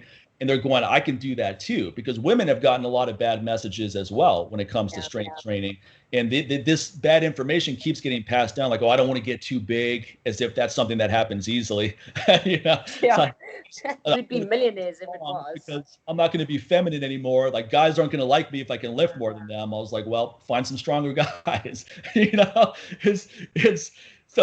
because in America, CrossFit did the most to get women excited about weight training. Because there was a time where kettlebell training was bigger than CrossFit. This is 2002 to 2006, and CrossFit was emerging. And CrossFit used to be just a bunch of guys at the park doing stuff, similar to what they're doing now, prowler and sandbag carry. That's all it was, though. It was a bunch of dudes. That guy, Greg Glassman, and 5 or 6 other guys. Once I saw the good-looking women getting involved, I go, this thing is going to blow up. And then as more good-looking women got involved, I go, this thing is really going to blow up, because guys want to be where the good-looking women are, so they're going to join CrossFit gyms to meet those girls. And then other women want to look like those girls, so they want to be around that as well. So once women got heavily involved with CrossFit, not only did that benefit CrossFit, it benefited all sectors of weight training. All of a sudden, you saw more women in powerlifting. You saw more women in kettlebell sport. You saw more women in Olympic lifting, strongman training, or strong woman training. So it's a totally different mindset now of it's not only is it okay for women to be strong, now there's a segment of society that encourages that, going, hey, go be strong. And a lot of women didn't realize how strong they could become until they started trying. I think the only thing that's giving strength a bad rap amongst women is steroids amongst women. Oh yeah, sure. Unfortunately, that's what's giving a bad rap, because that is what's making women look masculine when it's not from the heavy training. It's the steroids, and people don't know that. It comes down to education. It's the first thing people think of when they think of a woman who lifts weights. It's that stigma, and it's something I think we're going to be faced with for a while still. Is that especially pronounced in South Africa? Because I know it's somewhat of a different stage. No, it's obviously here in South Africa, but it's not as much here as it is elsewhere. Okay. Yeah. But I mean, the South Africans are looking onto the international market for that inspiration and that education, and we look onto everyone, especially within powerlifting. I mean, most powerlifting women are bigger girls, so it comes across as intimidating. It comes across as that's what's going to make you, it's going to turn you into. But I think the truth is that the origins of powerlifting, the stronger, bigger girls were attracted to the sports. Right. You know what I mean? Not so much. There weren't girls my size competing in it, so it just looked like the sport made the girls appear that way. If that makes sense. That makes perfect sense. That makes perfect sense. It's not so much that training style turned those women into that. They already looked like that, and that's why someone's going, "Hey, you should go do powerlifting." Just given how you're naturally built. Yeah. It's like what people always say with sprinters. They go, "Just look at sprinters versus marathon runners." I go, "Okay, I understand that point, but the point you're missing is that people that get into sprinting already have a certain body type. They're very fast twitch oriented." Yes. That's getting into it because someone's coming along going, "Wow, I mean, you would be great at sprinting, or you'd be great at track and field. So let's get into this thing here." As opposed to, you don't look like anything, and they're going, "Well, start sprinting, and you're going to have this really muscular physique." And then all of a sudden, they're Usain Bolt now from sprinting. And sprinting is great. True. But look, I do a lot of sprinting. I don't look like professional sprinters, even when I was doing sprinting all the time. My body's just not developed that way, Yeah. The expectation that it would. I wasn't thinking, "Oh yeah, I'm going to be ripped like that guy after a couple of years of doing this." Yeah. I'm going to be more fit, and I'm going to be actually sprinting. I find helps me stronger. It helps me get stronger with weight training. It just develops more fast twitch fibers, and it's fun to do. Yeah. Those are all good enough reasons. But that's a really important point you're making, though, is that certain things attract certain people. I mean, it's going to be a certain kind of woman that decides, "Hey, I want to do a strong woman competition." Yeah. Probably be someone who's never lifted before, who has aspirations, maybe, but it's going to be someone who is usually naturally somewhat strong to start with, and then go, "Okay, that's the thing. I mean, I've always had a bit of an interest in getting into, moving odd objects, and but because of my size and my frame, I couldn't get into a sport like strong woman, because you have to be a bigger girl. The smallest weight class is like 65 kgs or something. So again, that's a sport that really does attract bigger women, because you need to be. The same as it is in strong man. I mean, let's be honest, nobody really cares about strong men under 105 kgs. I know it's a big division, but nobody really cares. I didn't even realize there was a division below that. Yeah, well, that's the thing, I really didn't. I had no idea until you just said that. When I think of strong men, I think of these 150 kilo guys. You think about Thor and Eddie Hall and Brian Shaw, and these guys are all over, 6'5". Even the women that you think of are these Amazon-looking women. Like, I have a friend, Amber DeLuca. She did some strong woman competitions, and she's a great girl. She's a friend of mine, but she represents what every woman's fear is if they start weight training. They think they're going to look like her. They're going to go, "Well, I don't want to weight train because I'm going to look like her." So, well, first of all, you're not going to look like her, because she trains purposely with really heavy weights, and she's been doing it for a long time. Yeah. She's trying to look like this. This isn't by accident. She didn't just start lifting weights and all of a sudden she became this happened. Girl. Yeah. So that's not going to happen. Even guys who are going, I want to get bigger, but I don't want to be as big as Schwarzenegger, as if that's going to happen. But I always laugh when guys. And if you were as big as him, would you really turn that down? Yeah, exactly. Not like, really, you'd rather look the way you're looking now. Yeah, if someone's going, hey, Mike, if you keep pushing it, you might look like Schwarzenegger when he was the Mr. Olympia. I was like, well, God forbid that happens. I better stop. Damn, that would be shit. That would be terrible. I mean, if I look that good, I don't know what I would do with myself.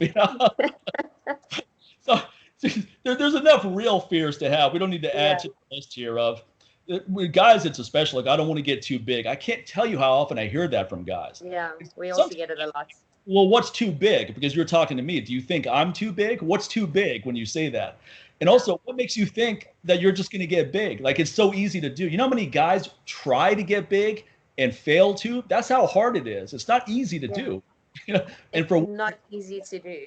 Yeah, for most women, it's going to be even harder.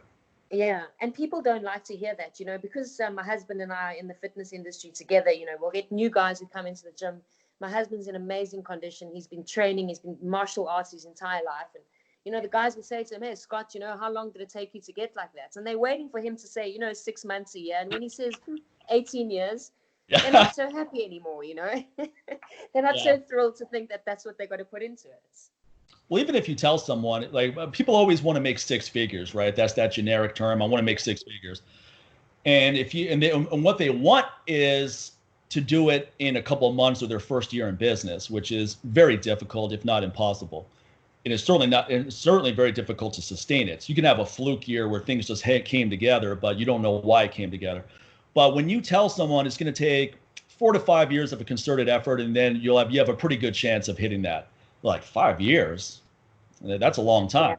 I go, no, it's not a long time. 5 years is nothing, especially as you get older. 5 years goes like that. Yeah. I mean, look, that South Africa trip where we were talking about when I was out there, I mean, that was 2012. That was 8 years ago. And it doesn't feel like that long ago. But I mean, 8 years has just come and gone. Yeah. So imagine if you weren't trying to achieve a lot between 2012 and now, you really wouldn't have achieved anything. Nothing would have been different. That's how difficult it is to just move the needle in whatever direction you want to go in.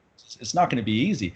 But when you have these, I don't think anyone should get into the fitness industry to make a lot of money. I don't think that should be the focus. I'm not saying it can't be done, but that shouldn't be the reason why you're getting into it. Like, I'm going to become a trainer. Why? I think I can make a lot of money doing that. You may be able to, but probably not with that mindset or that expectation. Yeah.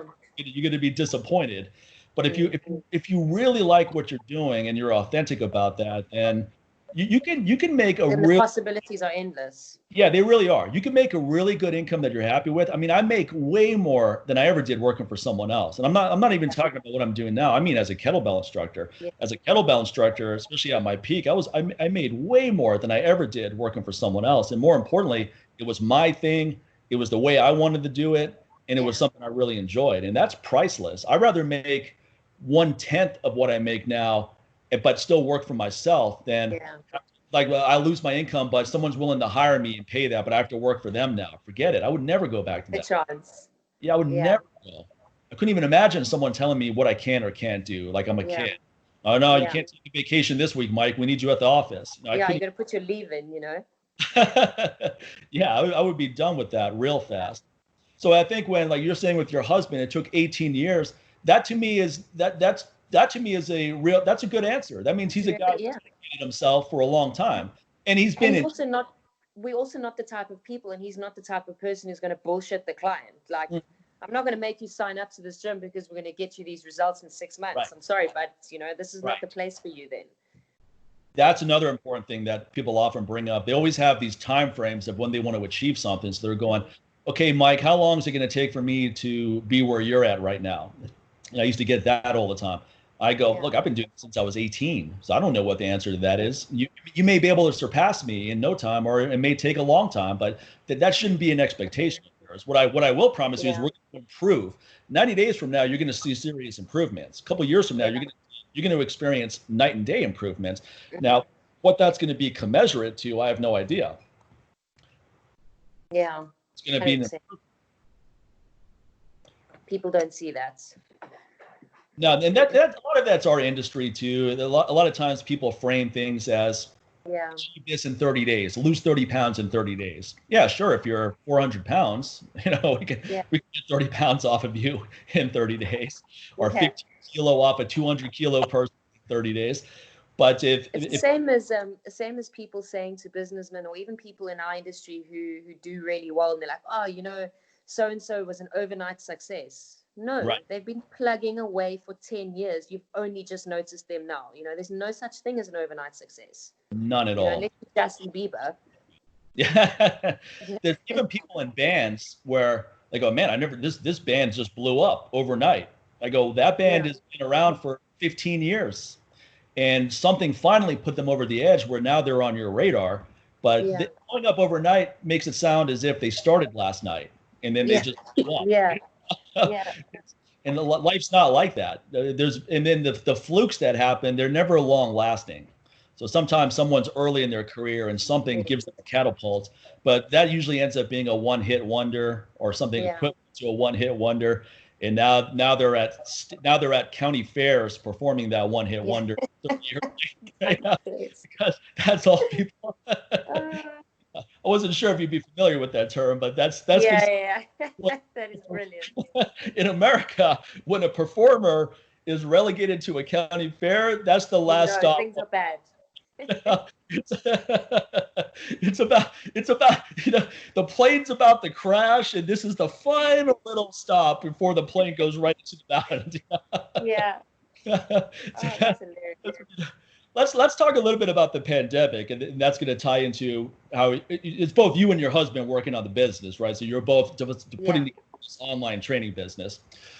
So we talked before we started recording. We talked about how the pandemic has affected South Africa, and you all have had very restrictive measures put in place that have gone on for many months now.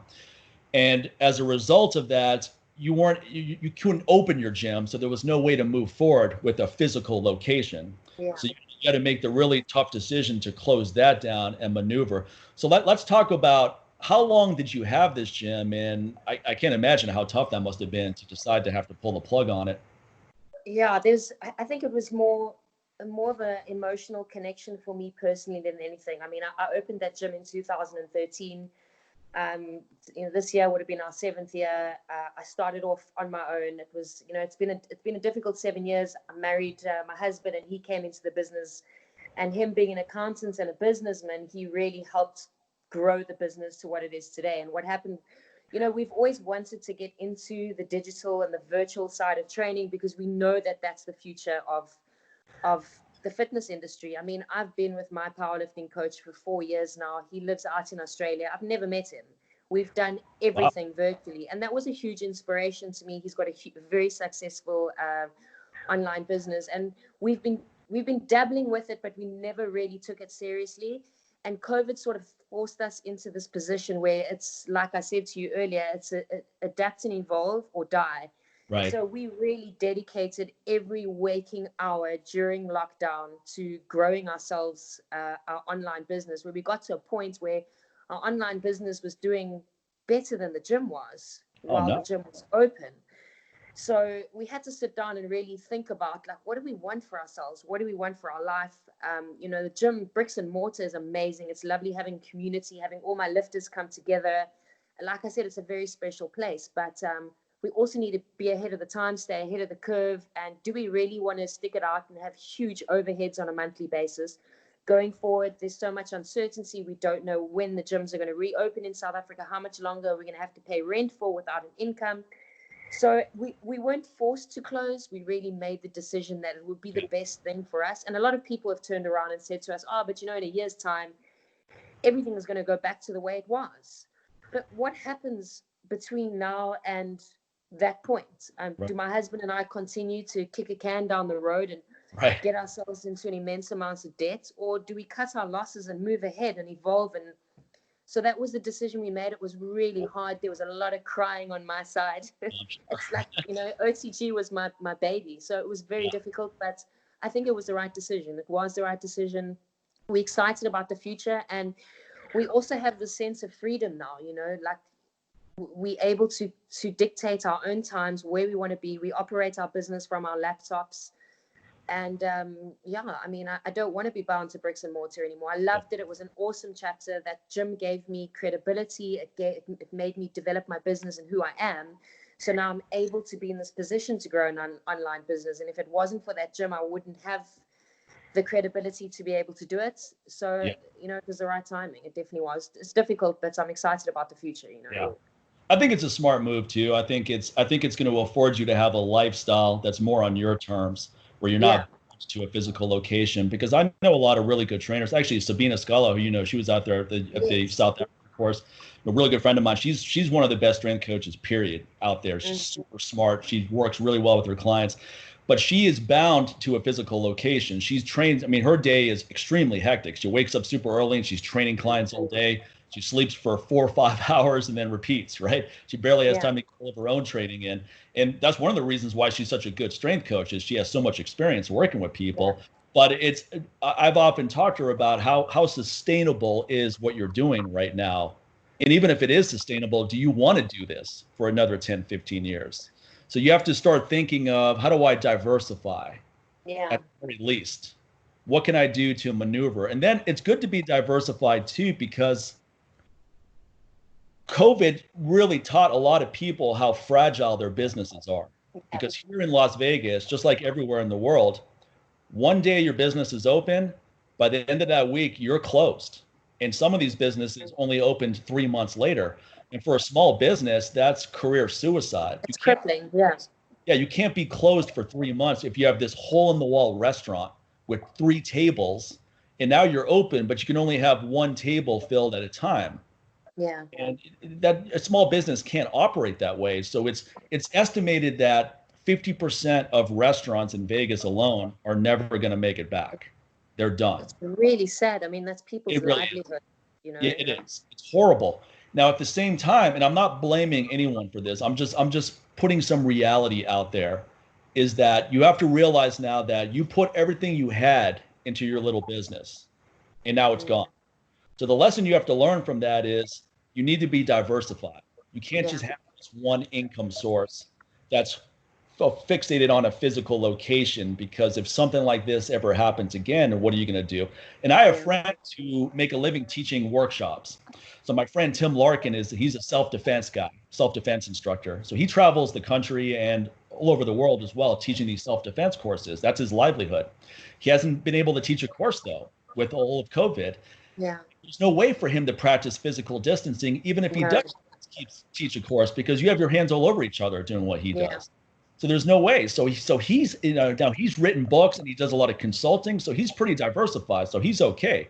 But that was a pretty significant part of his business that all of a sudden went to zero. Fortunately, he's diversified, so his entire income didn't go to zero. But even he realized, okay, I've had too much focus on this for too long. So now I need to start thinking of writing another book and diversifying other streams, other things to do. Steve Cotter, as you know, he's been out there many times.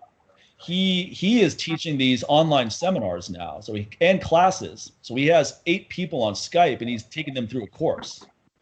And this has actually worked pretty well for him. So like you said, you have to be innovative. You have to roll with the times. And you know what? This may be, you know, in a year's time, we may see the end of COVID, but something else is going to come along. You know, with the amount of people we have on Earth, and if it's definitely something we have to consider in planning our business futures, our financial futures. Right. Yeah. Exactly. And then you have to invest wisely and make sure your money is being allocated properly, because a lot of people make good incomes, but they were just spending it as fast as they're making it, thinking that it's always going to keep coming in. So you could be making $30,000 a month, but you're spending $30,000 a month. And then all of a sudden, $30,000, all of a sudden you have a lifestyle that is a $30,000 a month cost, and you have zero income coming in. You know, so now you're $100,000 in debt in a couple of months, and who knows if you're ever going to be able to replace that income. So people have to be a lot smarter about stuff.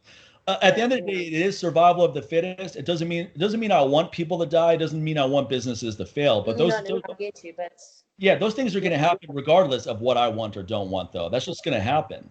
So the more you can fortify whatever it is you're doing, and I told this to some of the trainers at the gym, because the other problem we had out here in the U.S. is this. When everyone was ordered to stay at home or shelter in place, a lot of people got unemployment, which is perfectly fine. You know, they're laid off from their jobs or they're put on furlough, so they're getting unemployment checks from the government. And then we also sent out these stimulus checks. So everyone's just getting this money. Now, the problem is that some people were making more money with the stimulus check and the unemployment than they were when they were working. And that's a problem because when they were able to start working, many people said, I don't want to go back to work right now because I'm getting paid more to stay home. And I have some friends who are trainers, and one of the guys fell into this category. He goes, no, I'm not going to come back until all this stuff runs out. And then a lot of his clients are like, well, look, we're going to start working with someone else if you don't come back. And then he finally went back. But I asked him, I go, do you actually want to build your career? He's like, what do you mean? I go, because if you really wanted to build your career, you would have been back here the first second that door opened. You would have been like, I can't wait to get back to the gym. I don't care if I'm making more money with this stimulus check. I don't want to sit around and get paid for nothing. I don't want to be a welfare recipient. I want to get back in the game. So the second that gym tells me I can come back, I'm coming back. Now, people that are even more innovative than him, they were still training their clients at the park. You know, they found a way to make it work because out here we weren't as restricted as you. We could go to the park and we could spend the whole day out there if we wanted to. So the problem is that you go to the park and there's 1,000 people there now because there's nowhere else to go. Yeah. And people, I mean, there were CrossFit people pulling up in pickup trucks and setting up basically a gym at the field, tires and a squat rack and a prowler. I was like, okay, people are going to find ways to get their workouts in. And then there were trainers that were meeting their clients one at a time at the park. And I was like, great, that's a smart strategy to go. You work with what you can work with here. And then people started doing a lot more online consulting and virtual training and things like that. But I talked to people that, similar to what you're saying, were making more money as virtual trainers than they were as in-person trainers with personal training via Skype and group classes, that they said they want to get back in the gym when things open, but they're going to keep doing this stuff as well. Yeah. Because why not have both income streams? It's a diversified, it diversifies your business so that it's not as much of a liability, and then it allows you to have options. Yeah, and you're also not selling your time. You know, as a trainer in a gym, you can only see so many clients in an hour, so you've got a ceiling. Where in the online world, there's no ceiling. You That's know, right. You're not limited. And again, you manage your own time. Right. Now, when you say online training, are you talking about personalized programs for people, or is it more, here's not a generic program, but here's something we designed for this kind of person with this goal, or is it a combination of both of that? So I work specifically with powerlifters only. My husband handles like transformation and those sort of clients, but my programming is very specific to the individual. So there's no generic. It's not. I don't want to use the word cookie cuts, but I'm going to. So you know what I mean. You know, every plan is very specific to the athletes. Perfect. There's no. I don't do like virtual classes or you know. I don't see anyone face to face. Right. On like 2 or 3 times a week, I will get onto a Zoom with a couple of athletes that I was seeing here at my gym because they already have that relationship with me and it kind of keeps them going. But other than that, I don't see. I mean, even before COVID, like I said, I've got 40 powerlifters that are under me, and 30 of them were outside of my city, so I never saw them anyway. So I've been training them online for the best of 5 years. So not much has changed with them, you know. So it's a territory I'm quite familiar with. And like I said, you know, my coach is over in Australia. We've been working closely for 4 years. I've never met him or spoken to him on the phone. So, you know, it's very different with athletes because you don't need to motivate them. The motivation of competition is motivating them. It's quite different when you're just dealing with general population who are just trying to lose a bit of weight or get fitter. You know? That's a difficult client to contend with. Very. And I never wanted to work with that kind of clients, honestly. I always wanted to work with, I didn't have to work with people that wanted to compete, but I wanted to work with people that were self-driven. They have, they're excited about, they just need guidance. You tell them what to do, they're going to do it. They're not going to pull back. They're not going to whine about it. They're going to do it. That it's a mentality. I never cared about where someone is starting from. I don't care about that. I care about what mentality are you bringing to the table. Because if you're prepared to if you really want to take this thing far, I can work with you. If you're someone that you need me to motivate you, to get you excited about training, that's not going to work because I don't have that personality. I also don't have that personality. My husband, however, is like, he's totally driven by, you know, general population who see small changes and they're so thrilled, and he gets such job satisfaction from that. But he, you know, So it's definitely a personality thing. I couldn't personally do it. I did it for a long time, obviously, when I was younger. But now, you know, I see an 18-year-old hit out a PR bench press, and that excites me. You know, after all those years of being an accountant, he's probably just happy to be. This is also true. You know, going to work in a monkey suit. He's like, yeah, I'm ready to motivate some people here. I've been looking at numbers for years. Yeah, for sure. Good combo though, because you have both areas covered, and then you're doing exactly what you want to do. He's doing exactly what he wants to do. Now, are you working with men and women, or is it just women? No, both. Men and mostly men, to be honest. Okay, cool. Yeah, mostly men. You know, it comes down to just trying to get women excited about the sport and getting them involved in powerlifting. And I'm very fortunate that a lot of the girls that I work with are smaller, more petite, feminine women. So that alone is attracting more women to the sport. And we really are trying to encourage women to get involved because it's so empowering. Yeah. Yeah. I mean, I think you're a perfect role model for women, but I also think that it's great that you're not only working with women, that you're working with anyone who wants to powerlifting. I think that's important too. That's all that matters at the end of the day. Well, I mean, you have such a high level skill set. There's no reason to say I'm only going to work with women, because any man who's smart is going to look at your abilities and be like, okay, I could definitely learn some things from her on how to put stuff together. I mean, it was obviously quite difficult for me right at the start, because, you know, what man over 100 kgs is going to trust a 50 kg woman when it comes to lifting, you know? So it was a big challenge for me at the start, but I think I've just got such incredibly strong men in my team at the moment that they alone just, you know, they do all the marketing and promotional work for me. You know? When people see the results that you've helped others achieve, they're going, okay, I need to work with this lady. At the end of the day, it doesn't matter what the source is. It's, you know, so it was changing that mindset here locally. And once I did that, it was just unstoppable, which has been amazing. Did you actually have people verbalize pushback initially, saying, no, I don't want to work with a woman? You actually dealt with that kind of thing? Yeah, absolutely. I mean, I had someone turn around and say, I've got a super heavyweight junior on my team, and he's chasing a 400 kg squat. But when he started with me, he was only squatting 325. And someone said to him, you know, what is a girl, a 50 kg woman who's never had 300 kgs on her shoulders, going to teach you about lifting heavy weights? Right. And, you know, it's all relative. You know, I've had 3 times body weight on my shoulders. I know what it's like to move a heavy weight. I know how to teach you how to move a heavy weight. So, you know, I got a lot of pushback right in the beginning, but like I said, the proof's in the pudding, and my results speak for themselves.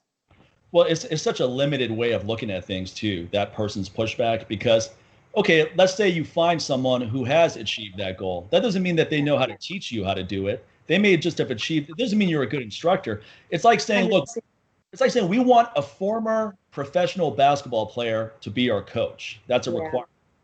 Okay. Great athletes don't make great coaches. No, most of them. I mean, there's actually very few basketball coaches that used to be athletes at the highest level that are actually good coaches. I can only think of one guy. I don't really follow basketball, but there's a guy named Steve Kerr. Yeah. He played with Michael Jordan, and he was a really good player, and he's actually a great coach. But we've seen quite a few people try to make that transition, and it was a disaster, especially a really gifted athlete, because I think it's hard for them to motivate people sometimes in terms of understanding where they're coming from. Not saying, come on, guys, let's do this, but just understanding people that don't have the athleticism, don't have the gifts that they have. So I think it can be frustrating, honestly, for someone like that. So it's not surprising to hear you say that, because I would figure you would get quite a bit of that. But it's such a limited way of looking at it, especially when you really think about strength. Like I was telling you, how many guys can deadlift 3.5 times their body weight? I can't think of too many, even some of the really strong guys. Now, Anthony Bolton can pull 500 kilo, right? Or 1,000 pounds, something like that. 1,000 pounds, yeah. But he weighs, I don't know, 150 kilo or something like that. He's a really big guy. And I'm not taking anything away from his achievement. It's impressive, but it's not a 3.5 body weight deadlift. So I think we have to look at body weight to strength ratio as well. And just because someone you've never had that weight on your back, so what? What does that have to do with? Well, that's the thing, you know, I have that? a very good understanding of biomechanics and strength development and pairing the two. So, I mean, I've got 2 lifters who have squatted over 370 in my club, and that's coming from someone my size. It's because I understand mechanics and how to be efficient with weight and strength training and the rest of it. And I think at the end of the day, that's all that matters. Right. No, 100%. And I think things are changing a little bit now, because I got to be honest, when I look at a lot of people deadlifting, it's the women I see with the better technique largely. Yeah. A lot of really strong guys, but sometimes their technique is, I mean, obviously they're strong, so I don't want to say their technique is not good, but it looks kind of rough. It's not crisp. You can tell that they can actually be a lot stronger if they improve their technique. Now, I'm not going to go tell someone who's way stronger than me to work on his technique, but that's what I noticed with that. Yeah, I know what you mean. Women lifters like yourself, you're really strong, but your technique is on point. And that's a big, if I were looking for a coach, I'd be looking for someone who not only has great technique, him or herself, but also has taught that to others. When I look at your students and yourself, I go, okay, this lady knows what she's doing. But I bring that up because Sabina said the same thing. She works with largely male clients. I mean, she works with women too. And I asked her, I was like, that must have been difficult initially. She's like, oh yeah, it's going to be difficult initially, but once you have a few male athletes you've worked with, and I mean, she trains professional fighters as well, so I'm sure she had a lot of pullback in the beginning. You know? That's about as masculine as environment as you can get. So that's changing, but there's a lot of women fighting in MMA as well. It's a little bit different. And I'm not even saying those guys are reluctant to work with the woman. I'm just saying that they may just think she doesn't have the experience and all this other nonsense. But she has actually created great, results for MMA fighters, for rugby players, for all kinds of professional athletes, to the point where people are coming to her now. They're going, hey, we need to work with you. We found out about you from this person. It's no longer she has to sell herself to get these clients. They're coming to her, and she doesn't have the time to work with all of them. So it's a different scenario. I think Sabina would agree with me here in saying this.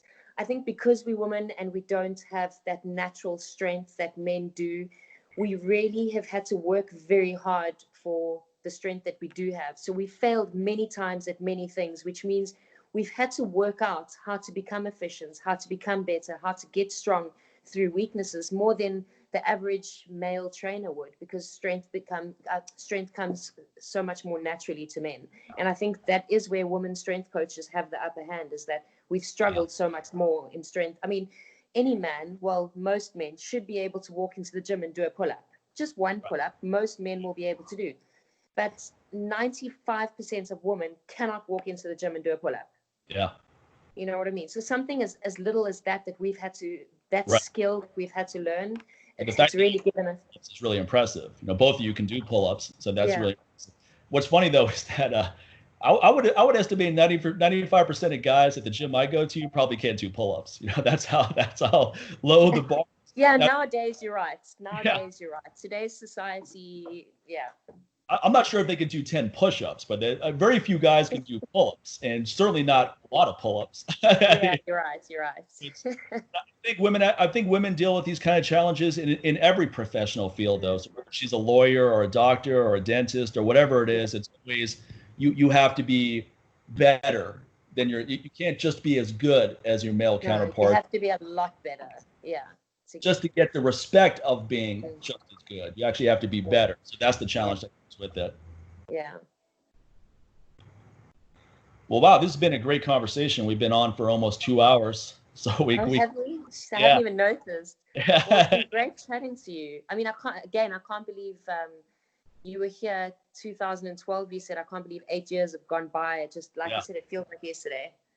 Yeah, I would love to get out there again once all this craziness is over, start traveling. Well, you always have an open invite from us. We'd love to have you here. Oh, thank you. I appreciate that. Yeah, that would be fantastic. Because I did enjoy all that international travel. And it was funny is now that I can't do it, I want to do it. When I could do it, I was going, I don't really want to go anywhere right now.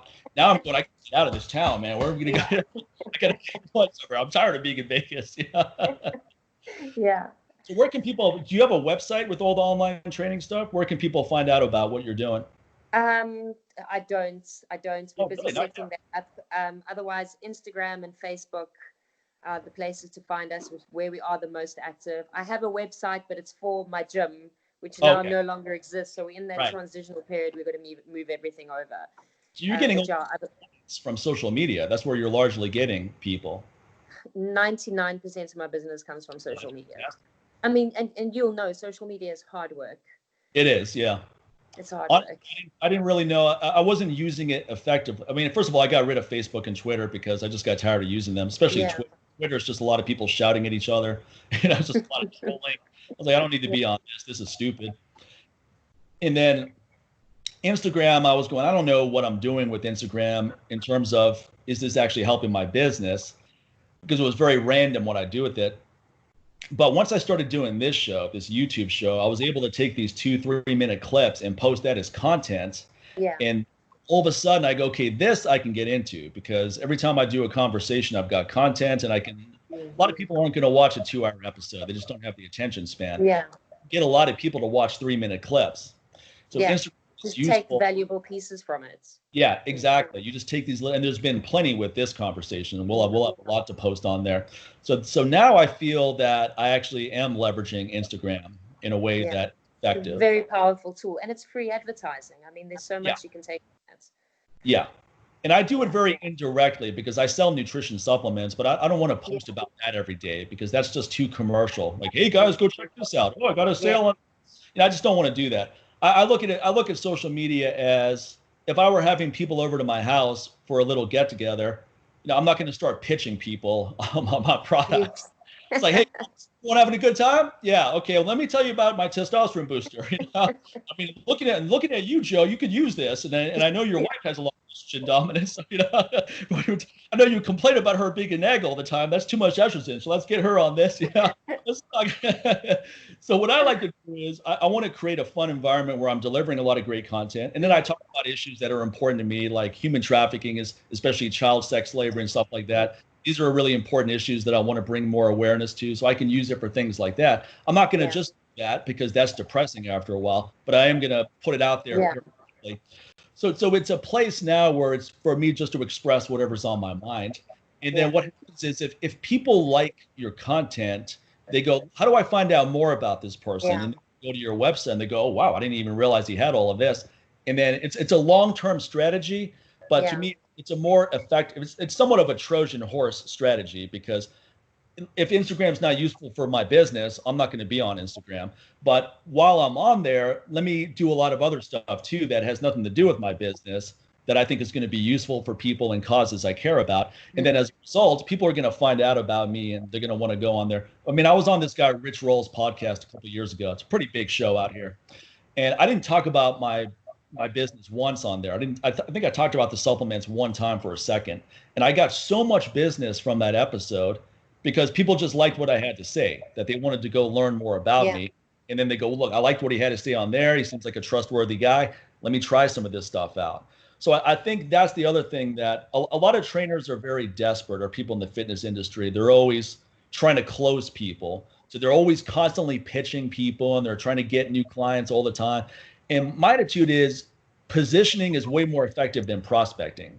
So if you have a lot of great content, people are going to come to you. You don't have to go chasing them.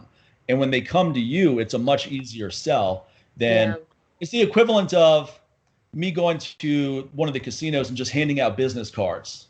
Like, hey, check out my website. Check out my website. I mean, 99% of those cards are going to be in the first trash can that people have. If you could put out 10,000 of those cards, you'd be lucky if you got one call, because that's prospecting. It's like, who's this guy just handing out cards? And how good could his products be if this is what he has to do, to get the word out about it, versus a really good website with great content and people come to you for the content. And then they're going, okay, I like what he said here. Let me try this. So it's just a long-term play, but it's just the way that. I love the fact that it allows us to connect with people all over the world. I mean, I'm able to have a 2-hour conversation with a coach in Las Vegas, which I couldn't do 10 years ago, and we improving our knowledge and our education through being able to connect with people like yourself all over the world, which is awesome. 100%. That's the people ask me, they go, what's your goal with this YouTube show? I go, my only goal is to have interesting conversations with people. I'm not worried about becoming the next big show or getting these massive numbers and attracting sponsors. I don't care about any of that. I go, this show is for me. I'm doing this for me. I'm not doing it for you guys. I'm not doing it to make money. I want to have good conversations with people because a lot of us have been locked down. So we're not really having conversations with too many people. And when we do, it's not necessarily people that you have anything in common with. So you don't really get past the weather or the latest on COVID or what's going on politically. It tends to be those kind of conversations. Yeah.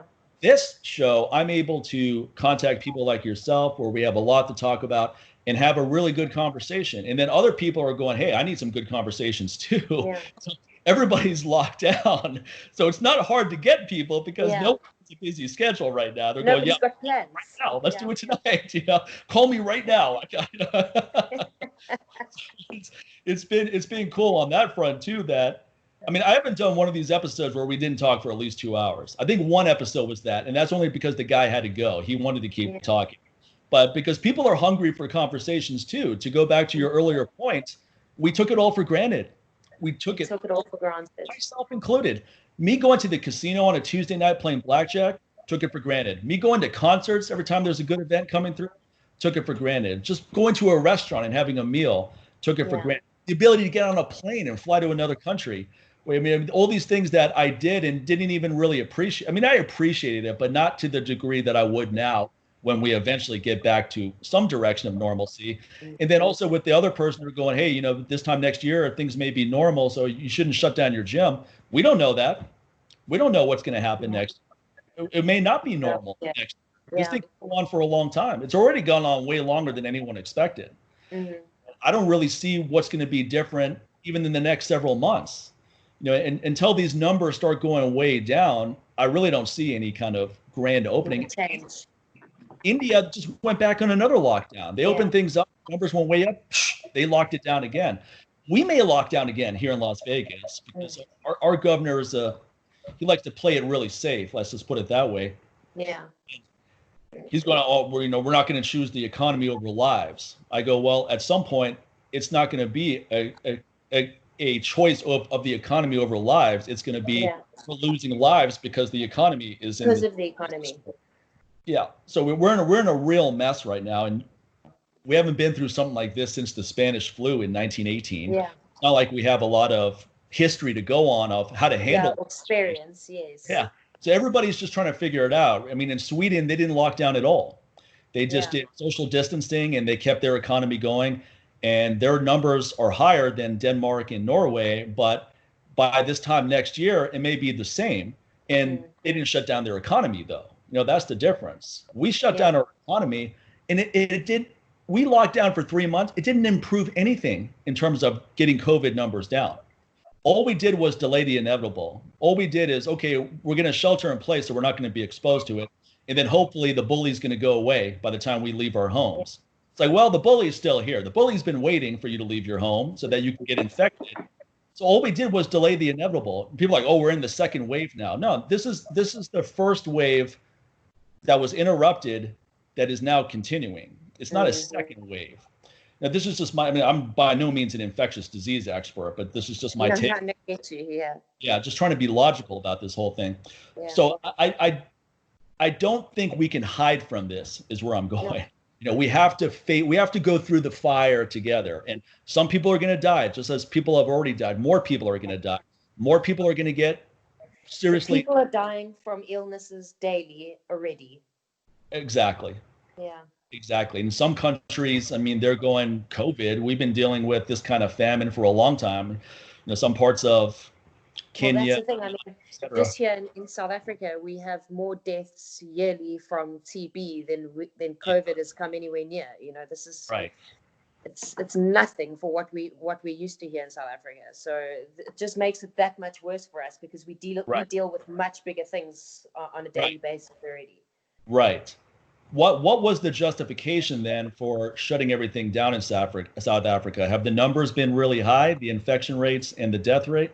They started off by they locked us down before. We had less than 1,000 cases when they locked us down. But because we have such a weak immunity in this country, and because we've got such a crisis of AIDS and TB, and which is why they had to make that call to lock us down, because as soon as those people get infected with COVID, it's a lot of deaths.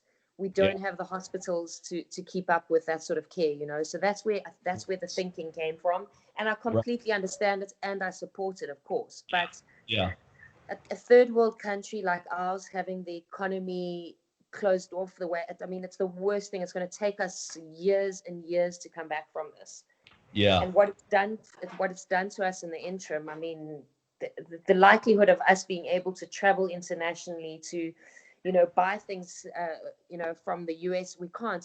The exchange rate has absolutely annihilated us. I mean, you could come here right now and live like an absolute king. Oh, really? Okay. Well, I might have to do that. Yeah. So as soon as you're allowed to travel, you really need to take me up on that offer. I'm going to sell my company, retire early here, and go live out in South Africa or India too. Like I could live, I could just travel between. Same story in India. They also have the same issues with illness and immunity and, the same thing. Third world countries, they're the ones really getting it the worst. Yeah. I mean, India is so heavily populated that they were trying to get people to shelter in place, but a lot of people don't have anything. I mean, because the poverty level there is way higher than any other country I've been to. Yeah. Poverty in India means you don't have any clothes, you live in dirt, you eat scraps that you find in a trash can, and nobody cares. You don't have any kind of social service that can help you out. I mean, here in America, if you're homeless, there's shelters, there's things in place to help you get back on your feet. But in India, they don't have that. So the poverty there is at a totally different level than even what I've seen in Kenya or Uganda or some countries. I mean, India, the poverty there is next level. Yeah, it's undescribable. I mean, you have to experience it to understand the depths of it. So I knew India was going to have a really hard time with this because there's really no way for a lot of people to shelter in place. And then I was talking to my niece out there, and she said that they have this really dumb rule where if you test positive for COVID, you're basically taken to some kind of concentration camp type setting. You can't even shelter in place at home. So the problem with that is, I mean, there's a lot of problems with that. But number one is, there's a lot of problems with that. Who's going to get tested? I wouldn't even get tested. But like, no, it's okay. That's okay. I don't want to get tested. Yeah.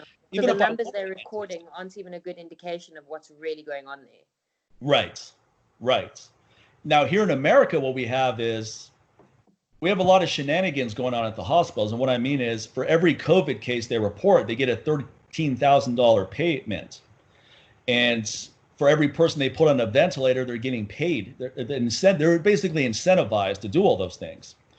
COVID-related deaths, sometimes there are people that don't even get treatment because they're thinking, well, if this person dies from COVID, we'll get a lot of money from that. That's how bad it is. Our medical care system is a real crapshoot. It's a lot of problems. You don't even want to ever have to go to a hospital in America. I mean, if you end up in a hospital, there's a good chance you'll die from something at the hospital. Forget about whatever you're going in there with. That's how bad it is because it's so financially motivated, it's so profit motivated, and that's dangerous.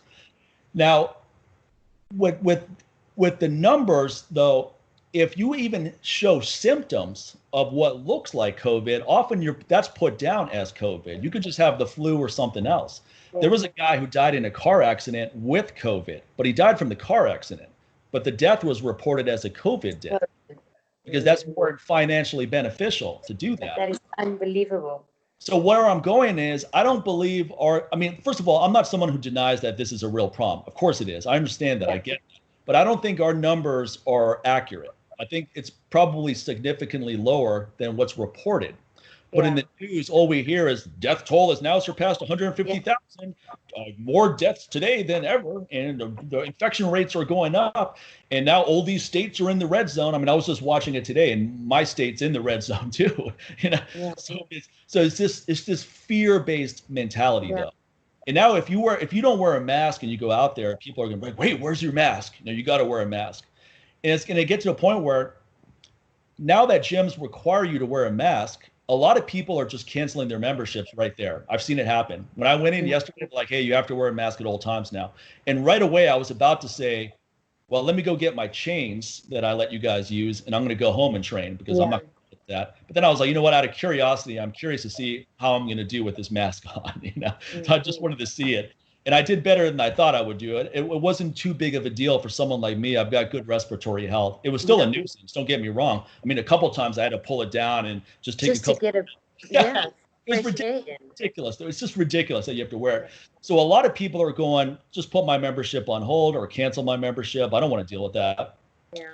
And then the cardio area, which is right next to the weights, you don't have to wear a mask because they know no one's going to do. Now, that doesn't make any sense because if someone has COVID on an elliptical machine without a mask on, and I'm That's a hazard. Doing deadlifts, those droplets are going everywhere. Yeah. So, I mean, it's just, I think it's more for liability than it is for actually safety of people. Businesses are going, look, we have to have you do this because we're going to get fined. But they told us that people on the cardio machines don't have to do it. Yes, it's stupid, but that's just the way things are right now. But I don't know. I don't know what strategy is most effective. I don't know if everyone wearing a mask helps. I'm not saying it doesn't help. I don't know. Yeah. And I don't know if herd immunity is the best way to go.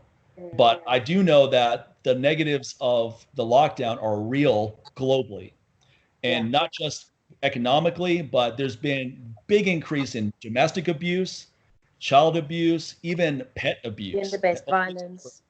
Yeah, all those numbers have gone up because now you have these people that were not in a good situation that are stuck with each other now. Maybe before, at least they had a break from each other during the day and all that.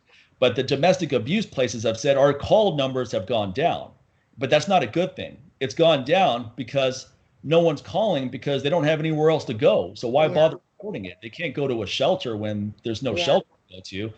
So now they're stuck at home with their abuser basically for 3 months. So I don't even want to think about the mental toll that all of this has, the financial toll. A lot of people are, they live paycheck to paycheck. A lot of people in America.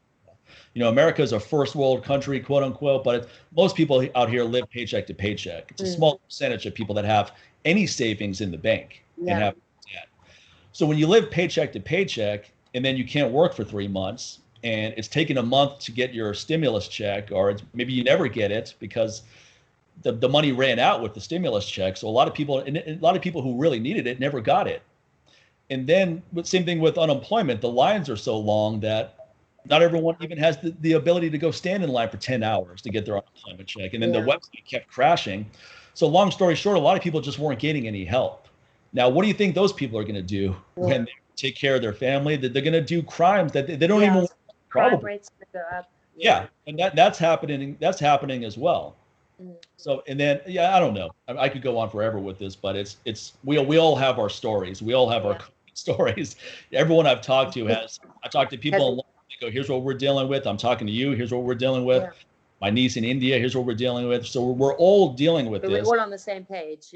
Yeah, which is interesting because I don't know if we've ever all been on the same page ever in history where we're all talking about the same issue and we all get it. We all understand it. Where usually, especially Americans, are not really too concerned about what's going on in other countries. They're not even aware. Most Americans have never left the country. Most Americans haven't even left their own state. So this is an issue that's not religious. It's not political. It's something that we are for the first time in history that everyone across the board is on the same page. Right. Yeah. And we're getting so much information on what we should be doing, but it's changing all the time. Initially here it said, okay, don't wear masks. We need that for essential workers, and the masks don't help anyway. That's what we first heard. And then it became, hey, everyone needs to wear a mask. If you don't have a mask, just put a handkerchief around your mouth. You have to wear something. Then there was a study that came out showing that the cloth masks, 97% of material gets through that. So you're only blocking 3% of whatever's out there. So if you have it, only 3% of blocking it is going out, and then basically getting no protection for yourself. In the medical masks, I think it was at about 66% blockage rate. So it's a lot better, but it's still 34% or very limited. Yeah, exactly. I mean, I'm just wearing a mask because I don't want to get arrested. Yeah, exactly. That's kind of where I'm at right now. that's where I'm at too. I'm not wearing a mask because I think it's a good idea. I'm wearing a mask because if I want to go to the grocery store, I have to have a mask on. Otherwise, I can't go in. Go to the gym now, I have to wear a mask. And of course, I have a home gym, so I'm gonna do a few more.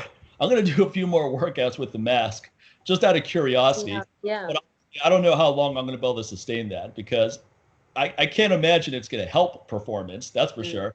And I can imagine that it's probably gonna hurt performance. So what's the point if I'm doing something that's? What's the point? Yeah, you may as well stay home and lie on the couch. Yeah. I have a deadlift bar with the whip. Oh, that's the one thing. Let me ask you this before. I don't want to keep you all night here, but the last thing I wanted to ask you about is, have you ever used a deadlift bar that bends a lot? It has what they call a whip. So in competition, the deadlift bar that we do use, has whip. Okay. And I mean, because you own one, what a substantial difference that makes. Right.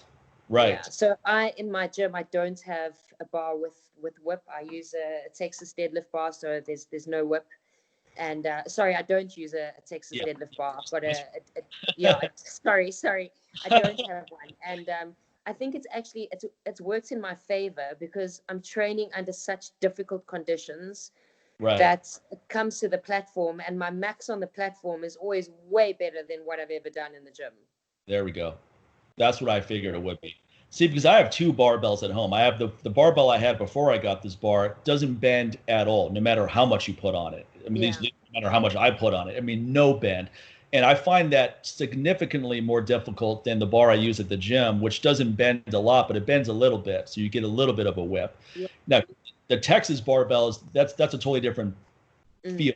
I mean, it doesn't even feel like the same thing because it's longer, better leverage. The handle's a little bit thinner, so you have a better grip on it, and then it bends a little bit. But the thing is that I'm not getting the full benefits of the bend because of the barbell plates I'm using. I have 2 Olympic level barbells on each side, but then the other 45 or the other 20 kilo bar plates I have don't touch the floor because they're so much smaller than the first plate put on.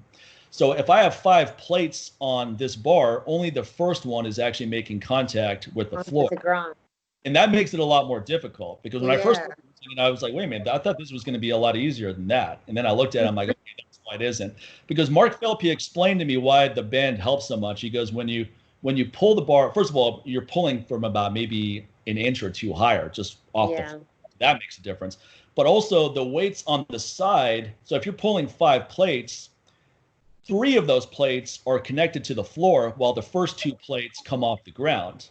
Yeah. And then the rest of the plates come off. So it's almost like using chains. It gets heavier as you go up, but it's a little bit lighter at the start. It's that accommodated resistance. Yeah. And that doesn't make a big difference for someone who's not lifting that much. But when you start getting beyond a certain threshold, it makes a huge difference. Just that split, just that ability to pull higher. And then you're not pulling all 5 plates at the initial. You're only pulling 2 plates on each side, and then the rest comes up. But you already got. You find that once you've broken the floor, that bar just flies. Right. That's where I'm going. Awesome. It's a little break. Yeah. A lot easier to break up. So we only use those bars in competition. That's where I was curious about because that makes sense to me because if you train with the bar with no bend, you get used to develop a lot of strength with that, and then you go to a bar that bend, it's going to be automatic and increase in performance. Did you find it a little bit awkward though? Do you find it awkward because it feels different? Yes, it is. It does take. I mean, I think it's great because I'm never comfortable in my surroundings, so that works in my benefit. You know, I've trained to be in an uncomfortable surrounding. I mean, my bar is 28 mils. It's a dead bar, so going into competition, it does mentally it messes with me. But because I have a lot of experience in competition, I've been doing this for so long, I play it into my favor. You know, I really, really do. I know what to expect, and I know that if it's feeling heavy in the gym, I'm going to have a good day on the platform. Right. I like it. Yeah. That makes me think I should just use the bar that doesn't bend at all most of the time. Yeah, I really do believe in it. You know, if you make your training the hardest thing in the world, competition is going to be the easy part. And I mean, even for someone like you, yes, you're not competing, but you know what I mean. Make the training difficult. I'll use that. That'll be my PR bar. You know, whenever I'm going to do a PR, I use that bar. I whip it out. Yeah. And then add 10 kgs when you get on a whippy bar.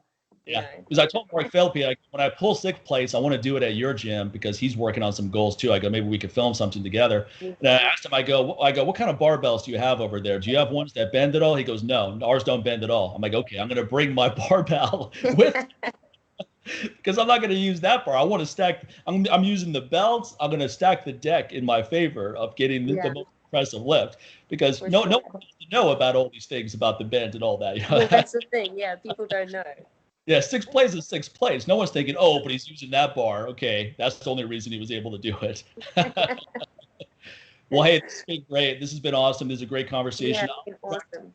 I'll direct people to your Instagram and your Facebook. Cool, thank you. In the show notes.